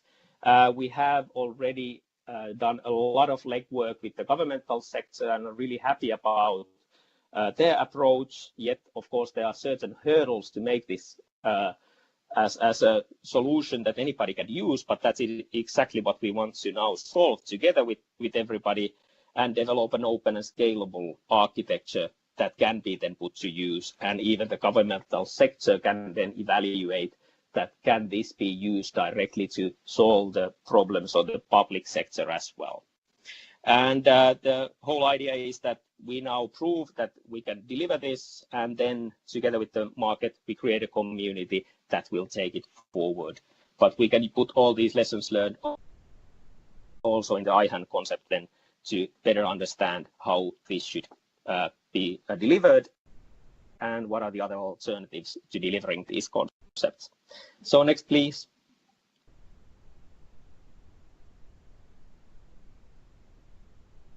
So if you look at it from IHAN perspective, a lot of the great things that have been identified in the overall architecture is something that we are delivering bits and pieces there. The core pieces, we feel that how we can actually collect the personal data, make it accessible, use the DID, also for the more conventional ways of enrolling citizens into these electronic identities, but also use the DLT-based solutions to especially interlink different kind of keys for accessing services, meaning social security numbers in Finland can be interlinked even to Alibaba-based identities in China and create a federated digital identity where different kind of data sources can then be connected, and the wallet of identifier can be used to provide the consent and mandate, especially from the end user perspective. And we also want to thus create the very basics for IHAN to evaluate how we can start linking data in the machine readable context and also share it through the strongly authenticated nodes of digital identities for people. And this is the kind of pilot environment we are now providing through this first project, and hope that IHAN can then benefit from us, from the experience that we have done and the lessons learned. And if it seems suitable, also incorporate it as an open source model for the whole IHAN architecture. Next, please. So to actually put things in motion and prove that, yes, we can do this, so at least find out why we can do it, we are focusing on the real business needs emerging behind the companies involved in already in the real-time economy initiative, and also behind the Sandbox of Trust, and also incorporating the first concrete needs from the public sector, say from tax, for example, and their services for the Chinese nationalities, so we can prove that, yes, we can deliver significant pilot cases using these new ways of authentication, and thus also find the best models of delivering it in means of technology, but mainly from how the whole business model and the community model should be built. So during this first phase of 6 months, we are focusing on the student exchange between countries and the immigration and flow of workforce, especially from the construction sector.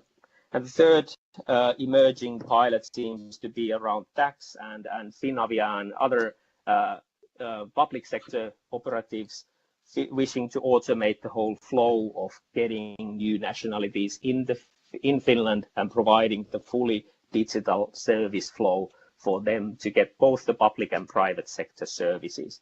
And I now switch to Sami to go through the first pilots and the basic ideas that we have there. So, all right. Go ahead. Thank you. Can I have a next one? So the first pilot is for the students. So basically what we want to achieve is to be able to roll the exchange student into Finland, different schools. So basically what they have to do, they have multiple steps what they have to achieve before they can start the studies in Finland. And one of them are basically the migri, where they need the permission to be in the country. And other ones is the school itself. And then there is also housing and flying here and everything else, insurance and so on. So basically, if I have a next slide,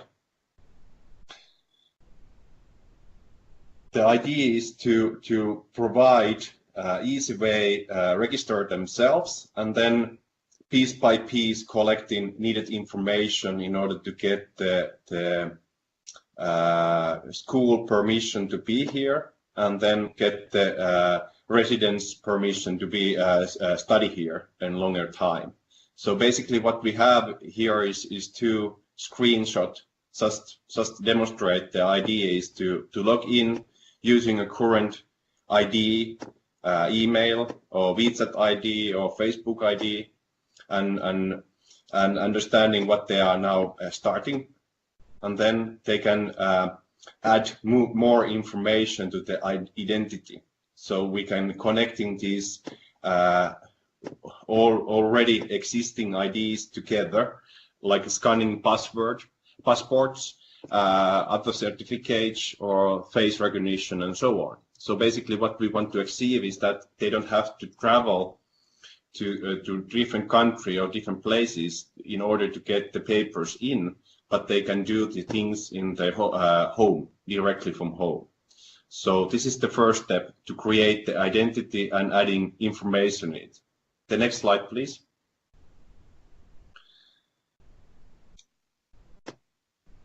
The second phase, when they have the permission to come here and study, and they have the residence permit ready, they have to get the health insurance from some company in order to be here.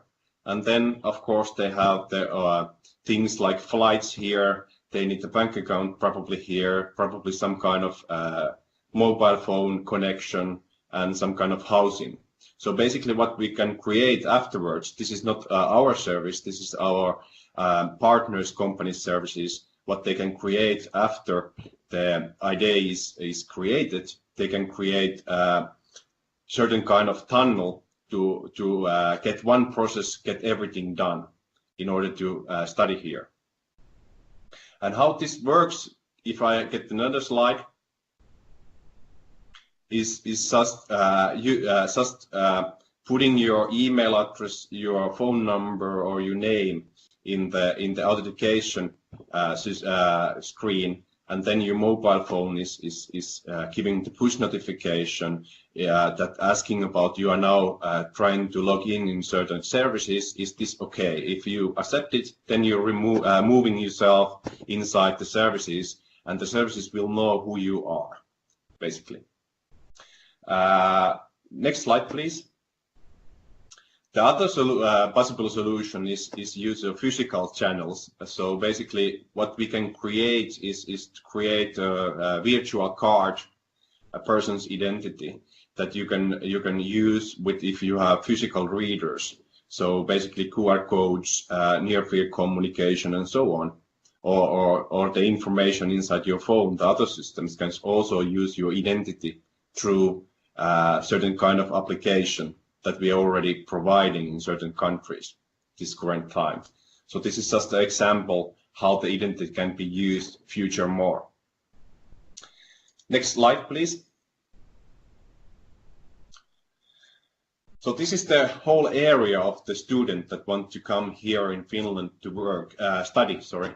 And the problem is that there is a multiple different places he has to contact, and multiple registers they have to be in, and in order to get all those registers and services working together, we have to be certain about the identity of the person in every service that he wants to use or has to use in this case when they want to study. Can I have a second slide? Next slide, please. The second pilot is for the immigration of the workforce. So the problem here is that in Finland and Sweden, a lot of people are coming from the abroad, and in order to get them work here and get the smooth process working, is to identify the person before he even come in the country. Because the current situation is that you have to come Finland first in order to get your personal IDs, your tax numbers, and everything ready before you can start working here. So basically, it's taking a couple of days to a week in order to get all the things done before you can start to work. So what we can try to create here is to create the first recognition, the data collection in that phase, so people can start working immediately after they coming in the country. Next slide.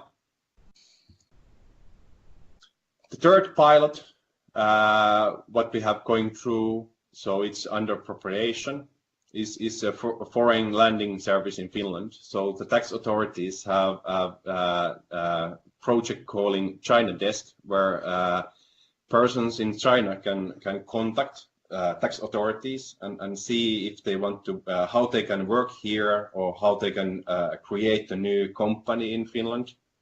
And the problem here is to identify the person in order to get full services to them, and in order to get them coming here working or creating a new company here, basically. The other ones is the Tulli, so the border control, and the Finavia and Finnair basically is one solutions also, that they have lots of different kind of people coming in and going, and they have to know, in order to get some kind of services to them, they have to know who the persons are. Pirkka, back to you. Next slide, please.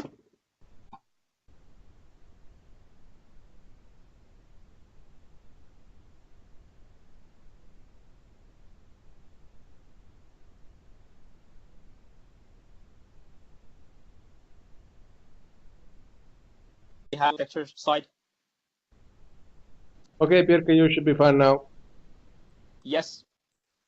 So if I spend 5 minutes on the architecture and we wrap this up, is that okay? Silence is accepted, Yeah, so I go ahead. forward. Wonderful. So next slide, please. What this means, the first technical approach to this. This is a really high level architecture view. Let's go a bit deeper, but the whole idea is that we just focus on providing open source architecture that can be used just for the identity, strong authentication of the identity, but also creating them through the enrollment solution that Sami just explained. So next slide, please. And for IHAN to work, the wallet of identify is one of the key concepts, and it's of course in a great interest of us as well to prove that yes, no matter what technologies, what DLT chains we use, it doesn't matter. We want to test the concept and prove that we can deliver the self-sovereign approach of giving the consent to release the data later on, but also provide the APIs for the current pilot solutions to immediately be able to use and go into production, and also how we can log, as previously heard, not the data, but especially from the compliance regulatory perspective, how we can keep the identity safe and under individual's control, yet fulfill the regulation compliance need of logging, especially to access to data and access to different services. And of course, this is a pretty big thing for the government as well, to providing strongly authenticated services for immigration, for example, or for the banks. Next, please.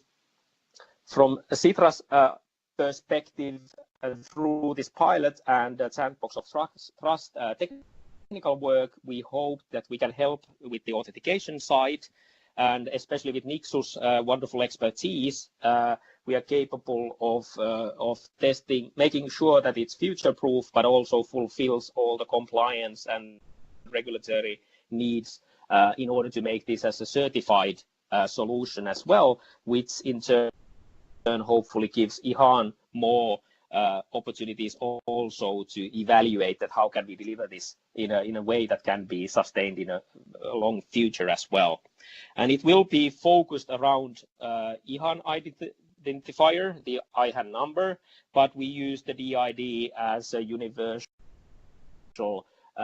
identity code in that sense that we can actually interlink different kind of keys to access data, IHAN being one of the key ones here, and through that create a wallet that can then be used in a cryptographically safe way to control the data and provide access to that.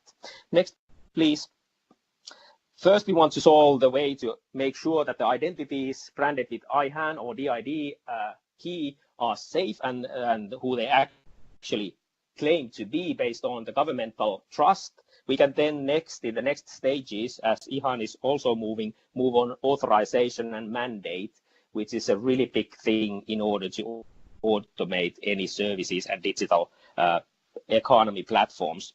So we will also focus in the first stage to how we provide the content, especially through the verifiable claims, but also through the OpenID Connect-based services directly linked into the base registers, for example, in Finland, and how we provide encryption so that we can use the modern technologies and standards and protocols to make the authorization work in the next stage of our development. Next, please. So we feel that we are going really well in line with Sitra's architecture and are really happy about the basis. So we are, if we can manage to do these, no matter who builds them, but succeed in this, we can actually start moving into how we can create the access for the data in a machine readable way, so we can make the AI and everything else work if we can actually put the content in. So we are also modeling how we can use the linked data and the semantic models to then create, based on the trust we create, also provide text the access for the data. So I think that we are addressing the right things in both of these exercises, both IHAN and what we have aimed to build, and hope that we can create also for the communication architecture interfaces the first prototypes through this. Next, please. So the overall architecture, especially at the moment, aims to support both use cases. As I mentioned, the DLT blockchain type access for data, especially relevant in creating the DID and learning what kind of ledgers we can use to enroll the users, create a cloud-based identity for them and put them in the ledger, but also how we can support on the lower part of the architecture the more conventional OpenID OAuth-based flows of providing the same enrollment and authentication service for the more traditional API-based access.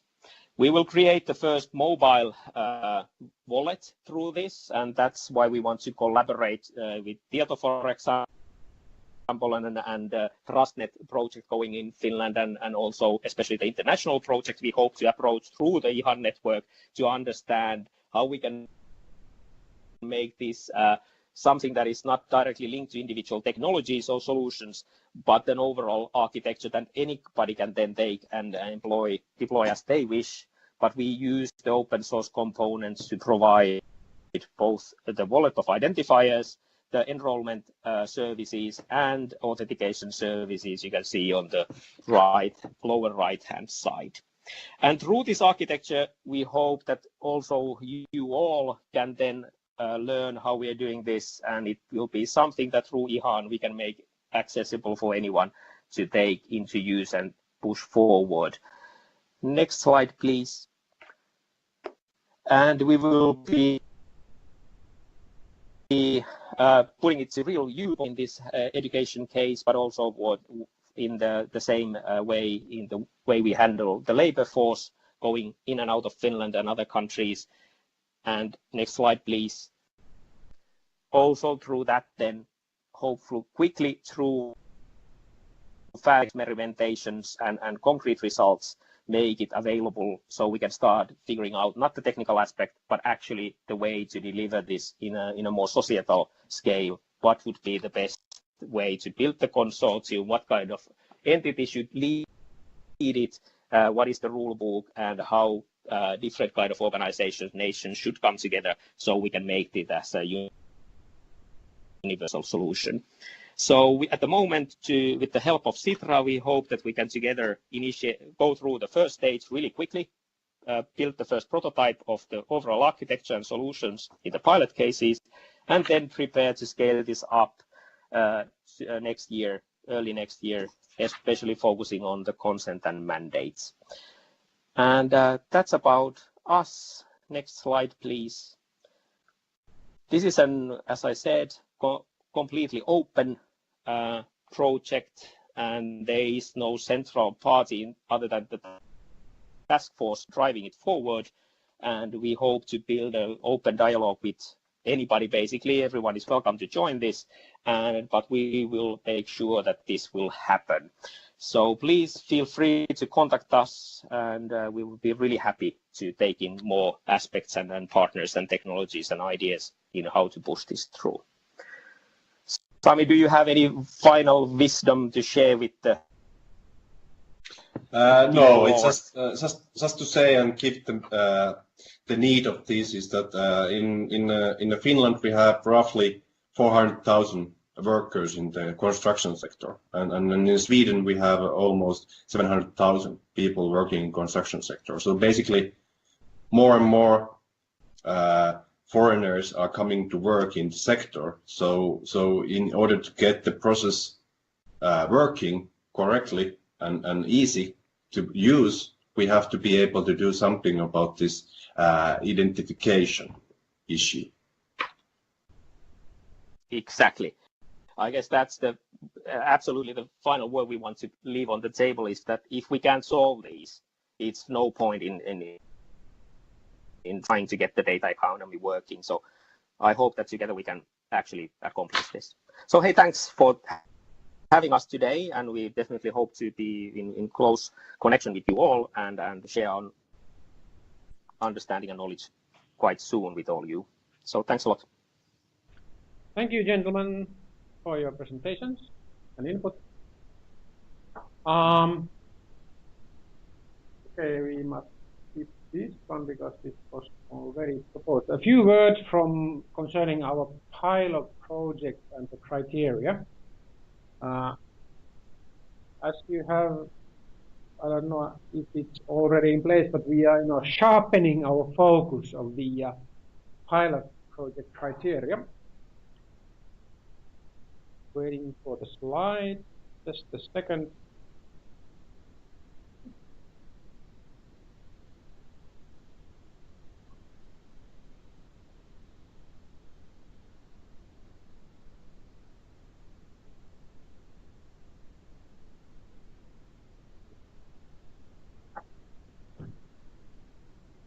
Okay. So the criteria says the same, but a few kind of adjustments. We have received quite a few applications that are more or less not concentrating on the core component. So we made a decision that if you wish to receive funding or participate in the IHAN project, we require that one of those core components, the wallet or the content or the ID or the login system, is implemented in the project. And still we prefer good business cases that have a client that needs it to be done. So that's what we are looking for.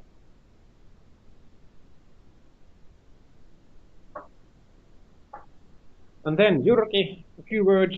Yes, and we seem to be excellent on time. It's exactly 5 minutes past the hour, at least my watch is. Somebody else might differ, but I'll cut this bit short. So the idea is that, as I was saying in the beginning, that we will establish a permanent model to manage and control and to go into much more level of detail in the documentation. And this presentation bit, or the part of the presentation, is about the governance model. So this is in its entirety also documented in the blueprint document. Why we have chosen this direction is that we want, as was one of the key starting points, is that we want to standardize, if not all, some pieces of the overall ecosystem and the component.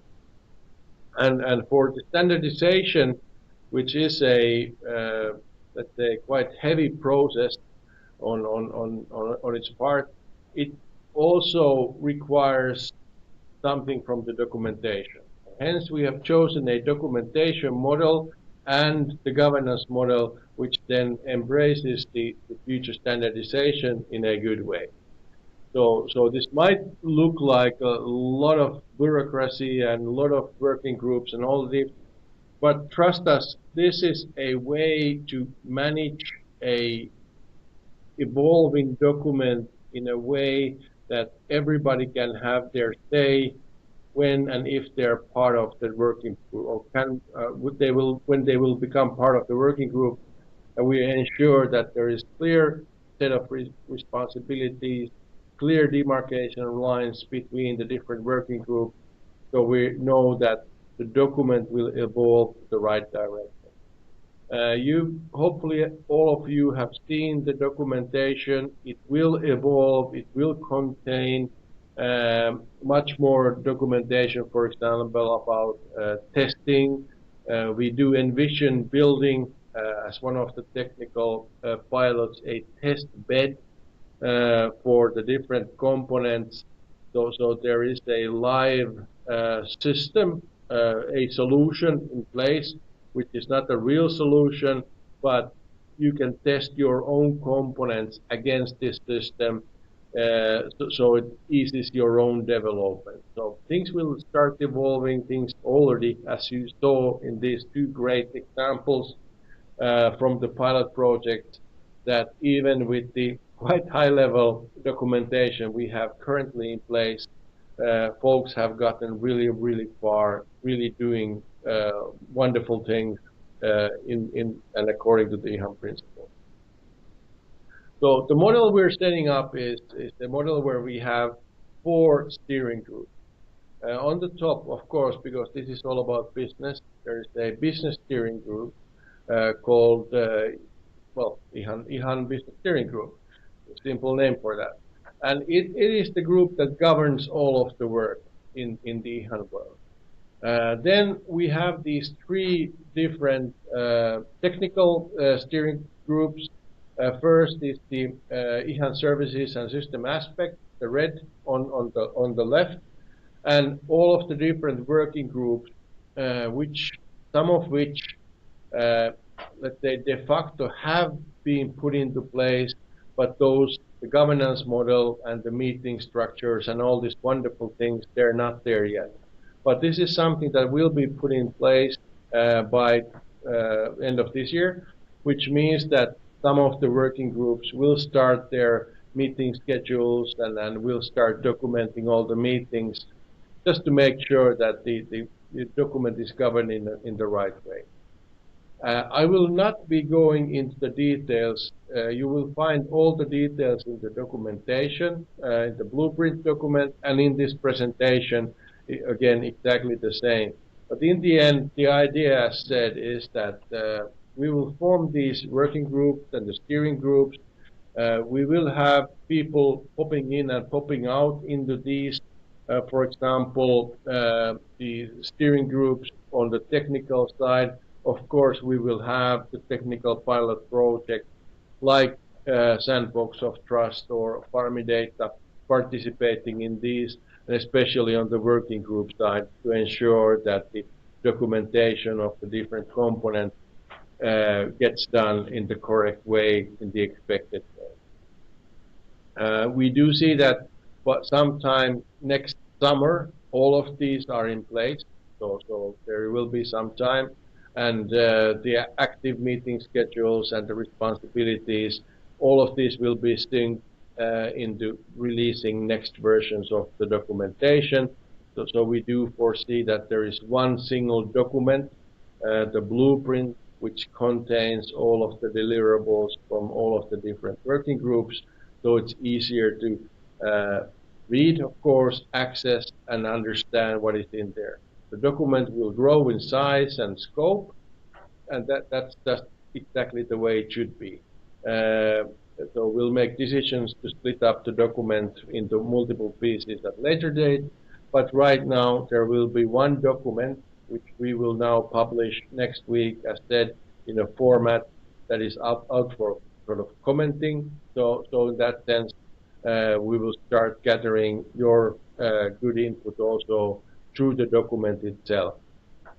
As said, I will not bore you to death with all of these wonderful structures we have created, but in the end, as said, we want the community to be created, and the mechanism to create the community is the steering group and the working group structure. Good.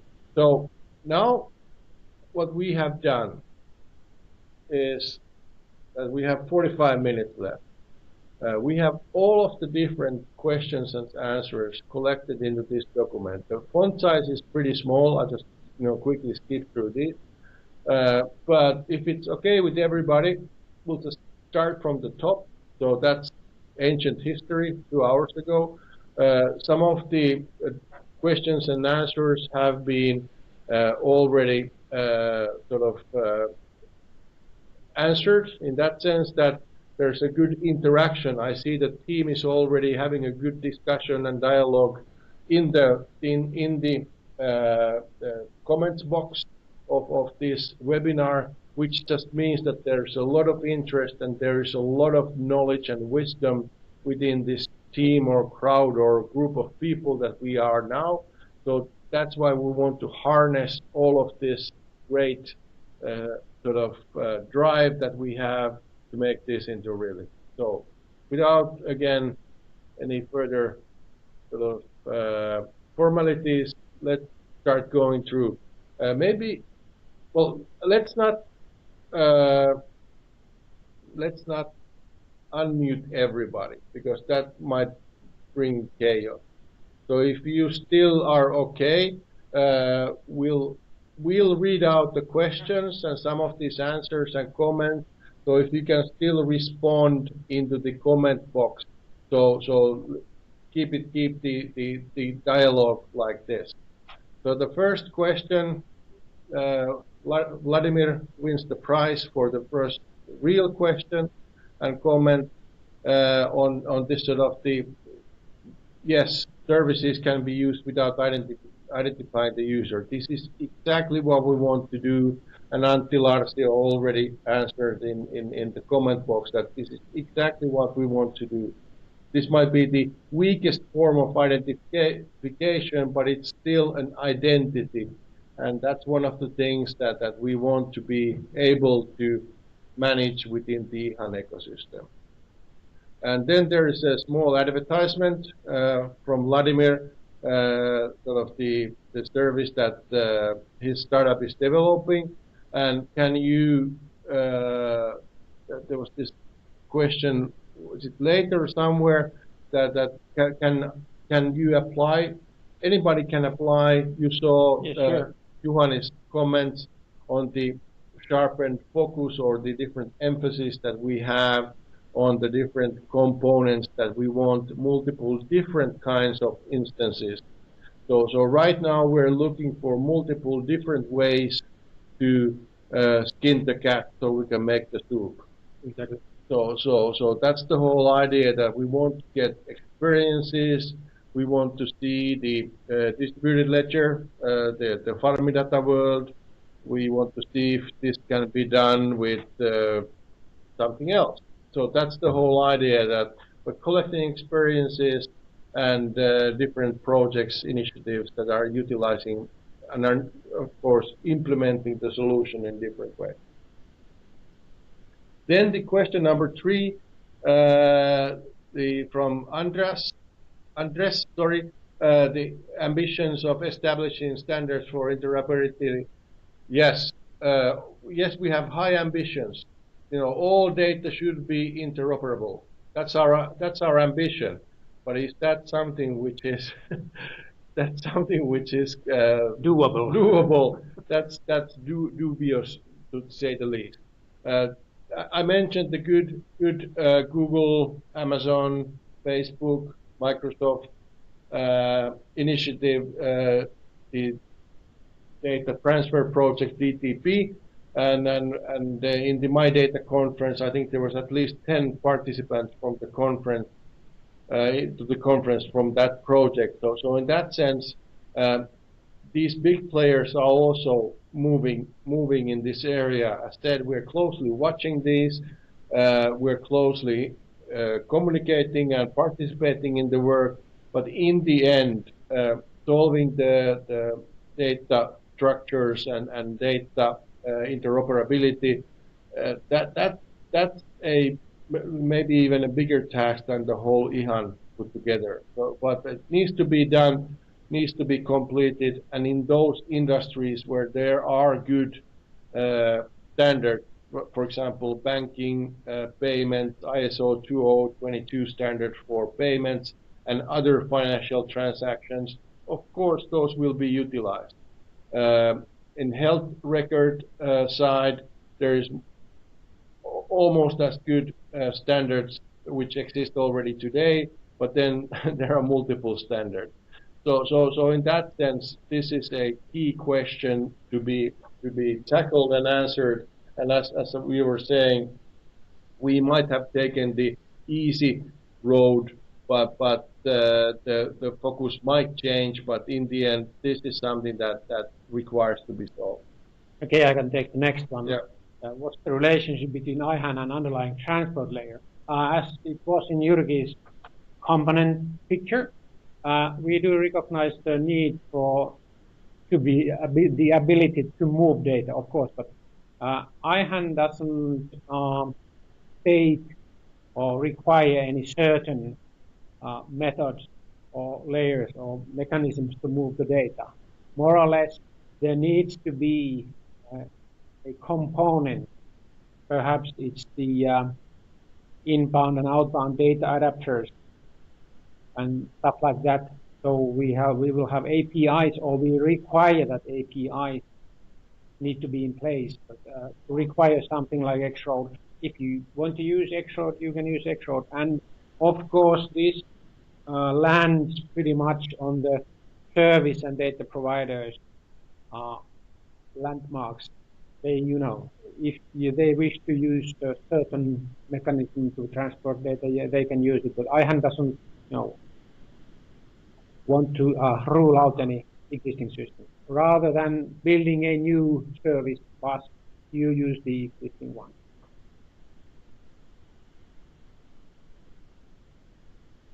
And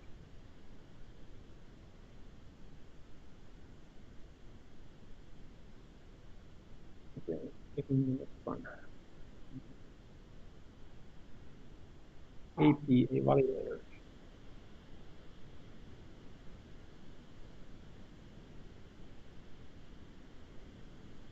Where's the next actual question? Okay, this is comment, and then Jyrki Hyrämäki answers the comment there. So in that sense, there's the question about who takes care of the service provider and data provider identities. I think that's the next real question. I think, yes. Okay, good. So in the end, these are identities. These are the background, or let's say the foundation of the whole ecosystem, that also data providers and service providers do have identities. And through the build-up of the component, we will have those also covered within the IHAN component landscape. If we do require an identity component for these players, that will of course be added. But very good comment, very good pointer that right now the identity is only on the end user side. Okay, and there's a comment, there needs to be a service in the ecosystem which offers identity. Yes, good point. Definitely. Yeah, and there needs to be. Yes, and again, this opened our eyes a bit. Let's make sure that in the documentation we are also handling this in the correct way. Then there was a comment on top from Arthur on the certification authorities. Could they be one of the players? In this world where trust is paramount, definitely a way to vet the service providers and the data providers needs to be in place. And this is partly part of the business model, but this is something that needs to be ensured also by the technical architecture, that we don't have any rogue service providers or data providers stealing people's data using the access mechanism. The great access mechanism will be building together.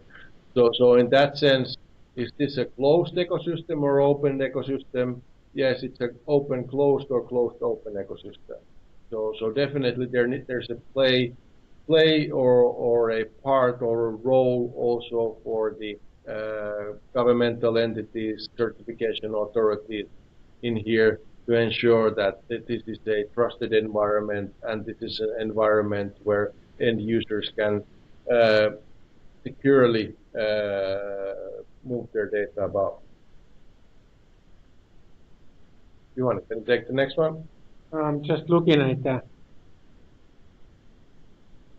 So that will be the specific data source specific credential for hardware, or which one?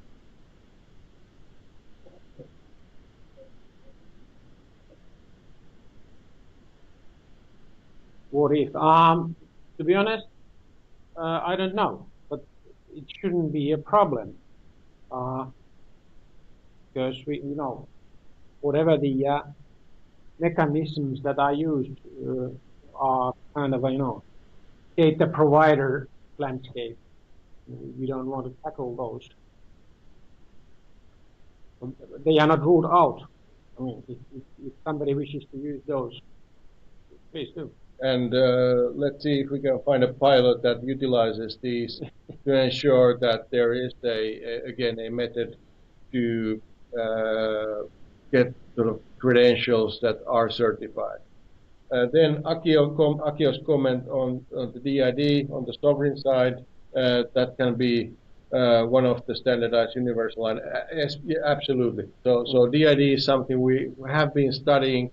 And if it comes so that this is the IHAN identifier, or can be used as IHAN identifier or part of it, then definitely that's something we will use.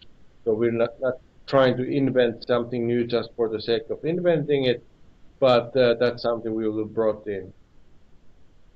And then Andres, I think, is that a compliment to us or not?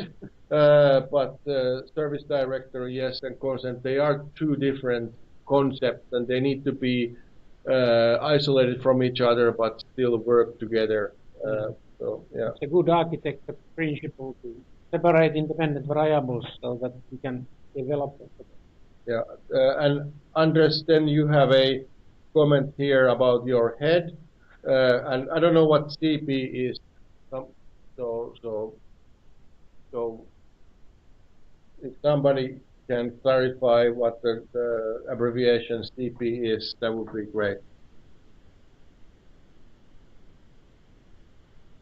And then a comment from Jenny. Oh, consent provider. Okay, good. Yes. So in that sense, consent provider, is that a separate entity, or is that part of the services offered by service providers? That remains to be seen. The whole sort of roles and the responsibilities in the service provider level, we do see that there is multiple different roles. For example, a service provider offering the public service directory. That is a service that can be offered by a service provider.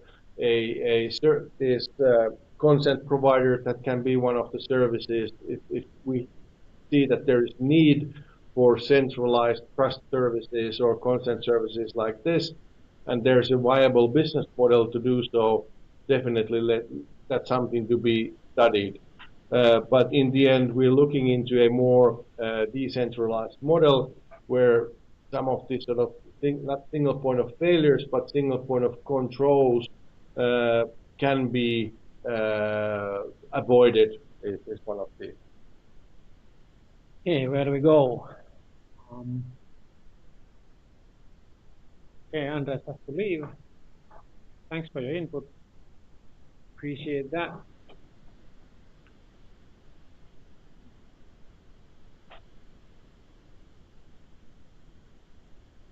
These are more or less comments.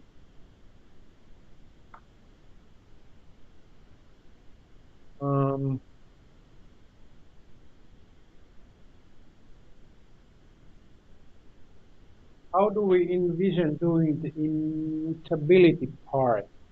How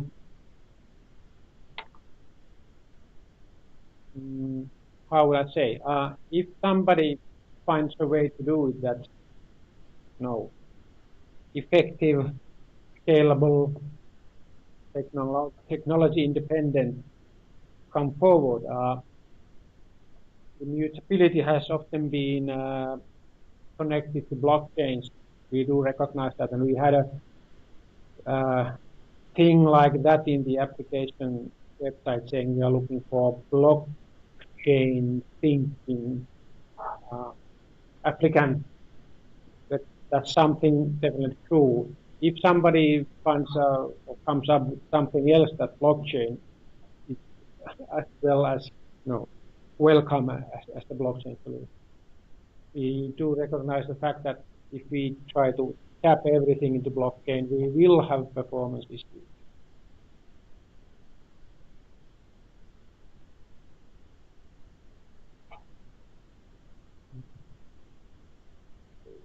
And data flow also, the service providers produce. Absolutely. And this is again the way we envision the ecosystem to work. For example, I did mention the potential service provider that provides harmonization services between data models or schemas. That's exactly this kind of service. So service providers can actually, in what we've documented, register also as data providers. So this allows for a recursive service provider layer where there's multiple service providers. Of course, there's the consent needed, and that's why the whole method of consent management needs to manage this sort of multi-layered service provider network. And this is exactly the way we do see that this provides new business opportunities within the whole ecosystem. Okay, and then Jaako's question has been answered to following line any end-to-end use case. Yeah, Vladimir's examples. Yeah. Good. Then Arthur, again, new question, comment. How is it implemented a single person is connected to digital identity? Can I take the specific name of Juha Sipilä? No, you can't. There's only one Juha Sipilä in the world. That's taken, unfortunately. But you can take Arthur Novak's physical identity. And I did mention the good example from Australia, which is actually a service by the Australian Postal Services.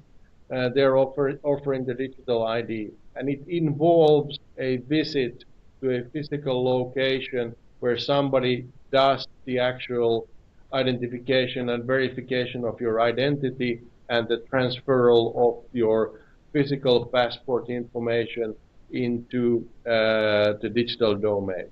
One of the participants, Marlies, from a company called, now I forgot the name, but sorry, apologies for that, but they have a product called Read ID, which actually using NFC can read off the machine readable format from a passport, which is being used, at least in Netherlands, as a bridge, as said, between the physical identity world and the digital identity world. Okay. So there are multiple ways to handle this, but unfortunately, Arthur, for you, Juha Sipilä is already taken.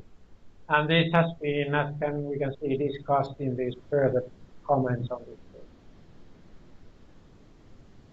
ADAS is mentioned, yes, definitely. The ADAS is being built. Finland is one of the first countries where this is becoming a reality in EU, having these trusted networks, trusting each other. And Vladimir's comment, is that the same, or is that is still more or less the same? And you'll get all of these great conversations as part of the presentation, and you'll find the links and everything in there also. Okay. No stupid questions, Andres. No, that was probably answered. Yes. Have you defined a structure for the content directory? No, but we have defined that, okay, that needs to exist. And one of the technical pilots that will start working on this will actually do that, create an initial set or one example of the structure. So this is the way we work.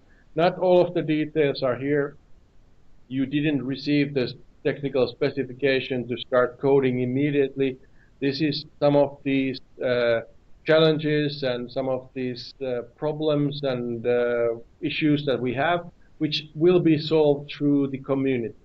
So that's why we're setting up the governance model. So there is a way to participate. There's ways to solve the problem to ensure that there is at least one viable interworking solution out there that will then be part of the building blocks for the IHAN ecosystem. Yeah. Hold on, there might be some more. This is not the latest version of the presentation. Yeah, we're missing. So what if I do the present on from my computer? Okay. Hold on.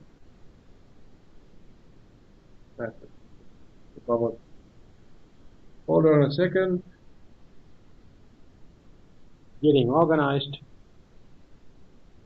Yeah, there's a lot of good comments still left, and there is links for folks on the conversation. So let's see, and then Juan and Vladimir got really into this. So let's scroll down a bit more. Okay, thank you, Antti. There's the DID, which now will be certified by W3C, so it will really become part of the internet fabric. Then let's scroll down a bit more. Okay, guys are already exchanging contact details. Okay, Artur's comment here on the bottom.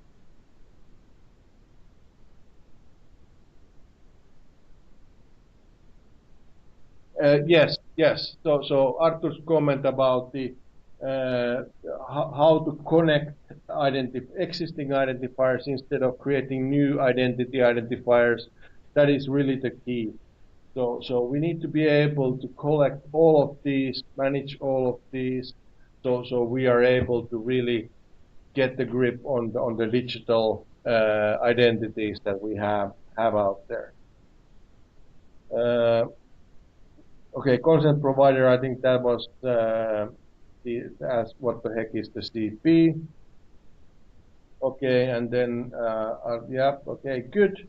So should we now move over, Carolina, to your side, because I don't have the latest comment.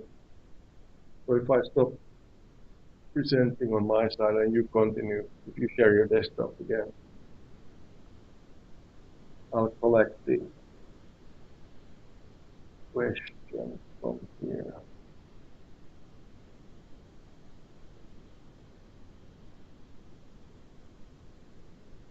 Okay, I think we have pretty much covered all this, and as spoke before, all of this will be available via the presentation after this webinar. So, as we saw in this quick 3-hour webinar, there is a lot of interest, there is a lot of energy around this, and what we are trying to do is, as I said, harness all this energy in a way that we will. So we are able to get things done. So we saw a couple of examples of good pilots already ongoing. Juhani now presented to you the slightly changed focus on what kind of pilot projects will get approval for the funding. So we're looking for real-world problem-solving pilot projects, which then gives the community, the IHAN community, the key components, which then help us to build the Holy Trinity. So in that sense, let's continue working. As said, the way of working will be formalized. We are starting up the standardization work in January. we will be standardizing 3 parts of the overall stack: data identifiers, consent management, and distributed log system. That's our current thinking. Those we have already, this information we already submitted to the SFS, which is the Finnish Standardization Association, who is part of the Senelec organization. So the workshop kickoff will take place 21st of January here at our facilities. And depending on if we get so many participants, maybe we need to go into the ice hockey stadium here if we have tens of thousands of people participating. But that's the whole idea, that we're really flexible and looking forward for the contribution and participation from as many members of the community as possible. And a brief glimpse of what is taking place next. Even though this doesn't show boxes in the months of October, November, and December, again, shipload of work will be done guiding and orchestrating the work in the existing pilot projects that we have already in play, making sure that we do get the documentation, but also the actual deliveries from these projects, so we can have as said, a library of the components for the next generation of projects, then who don't need to start from scratch, but can benefit from the good work that the guys, especially in Farmidata and the Sandbox of Trust pilot project, have created. As said, the permanent governance model will be in place. Not all the working groups and steering group might not be there yet, but beginning of next year, January 1st, right after the last rockets have been launched, we will then start really working using the community model with the working group structure. And there will be a Pikkujoulu kind of webinar, so we'll get festive in sometime mid-December, and again release the next batch of the IHAN Blueprint documentation with hopefully much more detailed description, as we have now learned in many of the pilot projects, of the real workings and the real ways of how the world will be set up. And we do wish that when that webinar is held, me and Jyrki will be listening and you will be speaking. Yes, yes, that's exactly it. So, we have still 15 minutes left, and if there is something somebody really wants to say, please sort of announce yourselves in the chat box.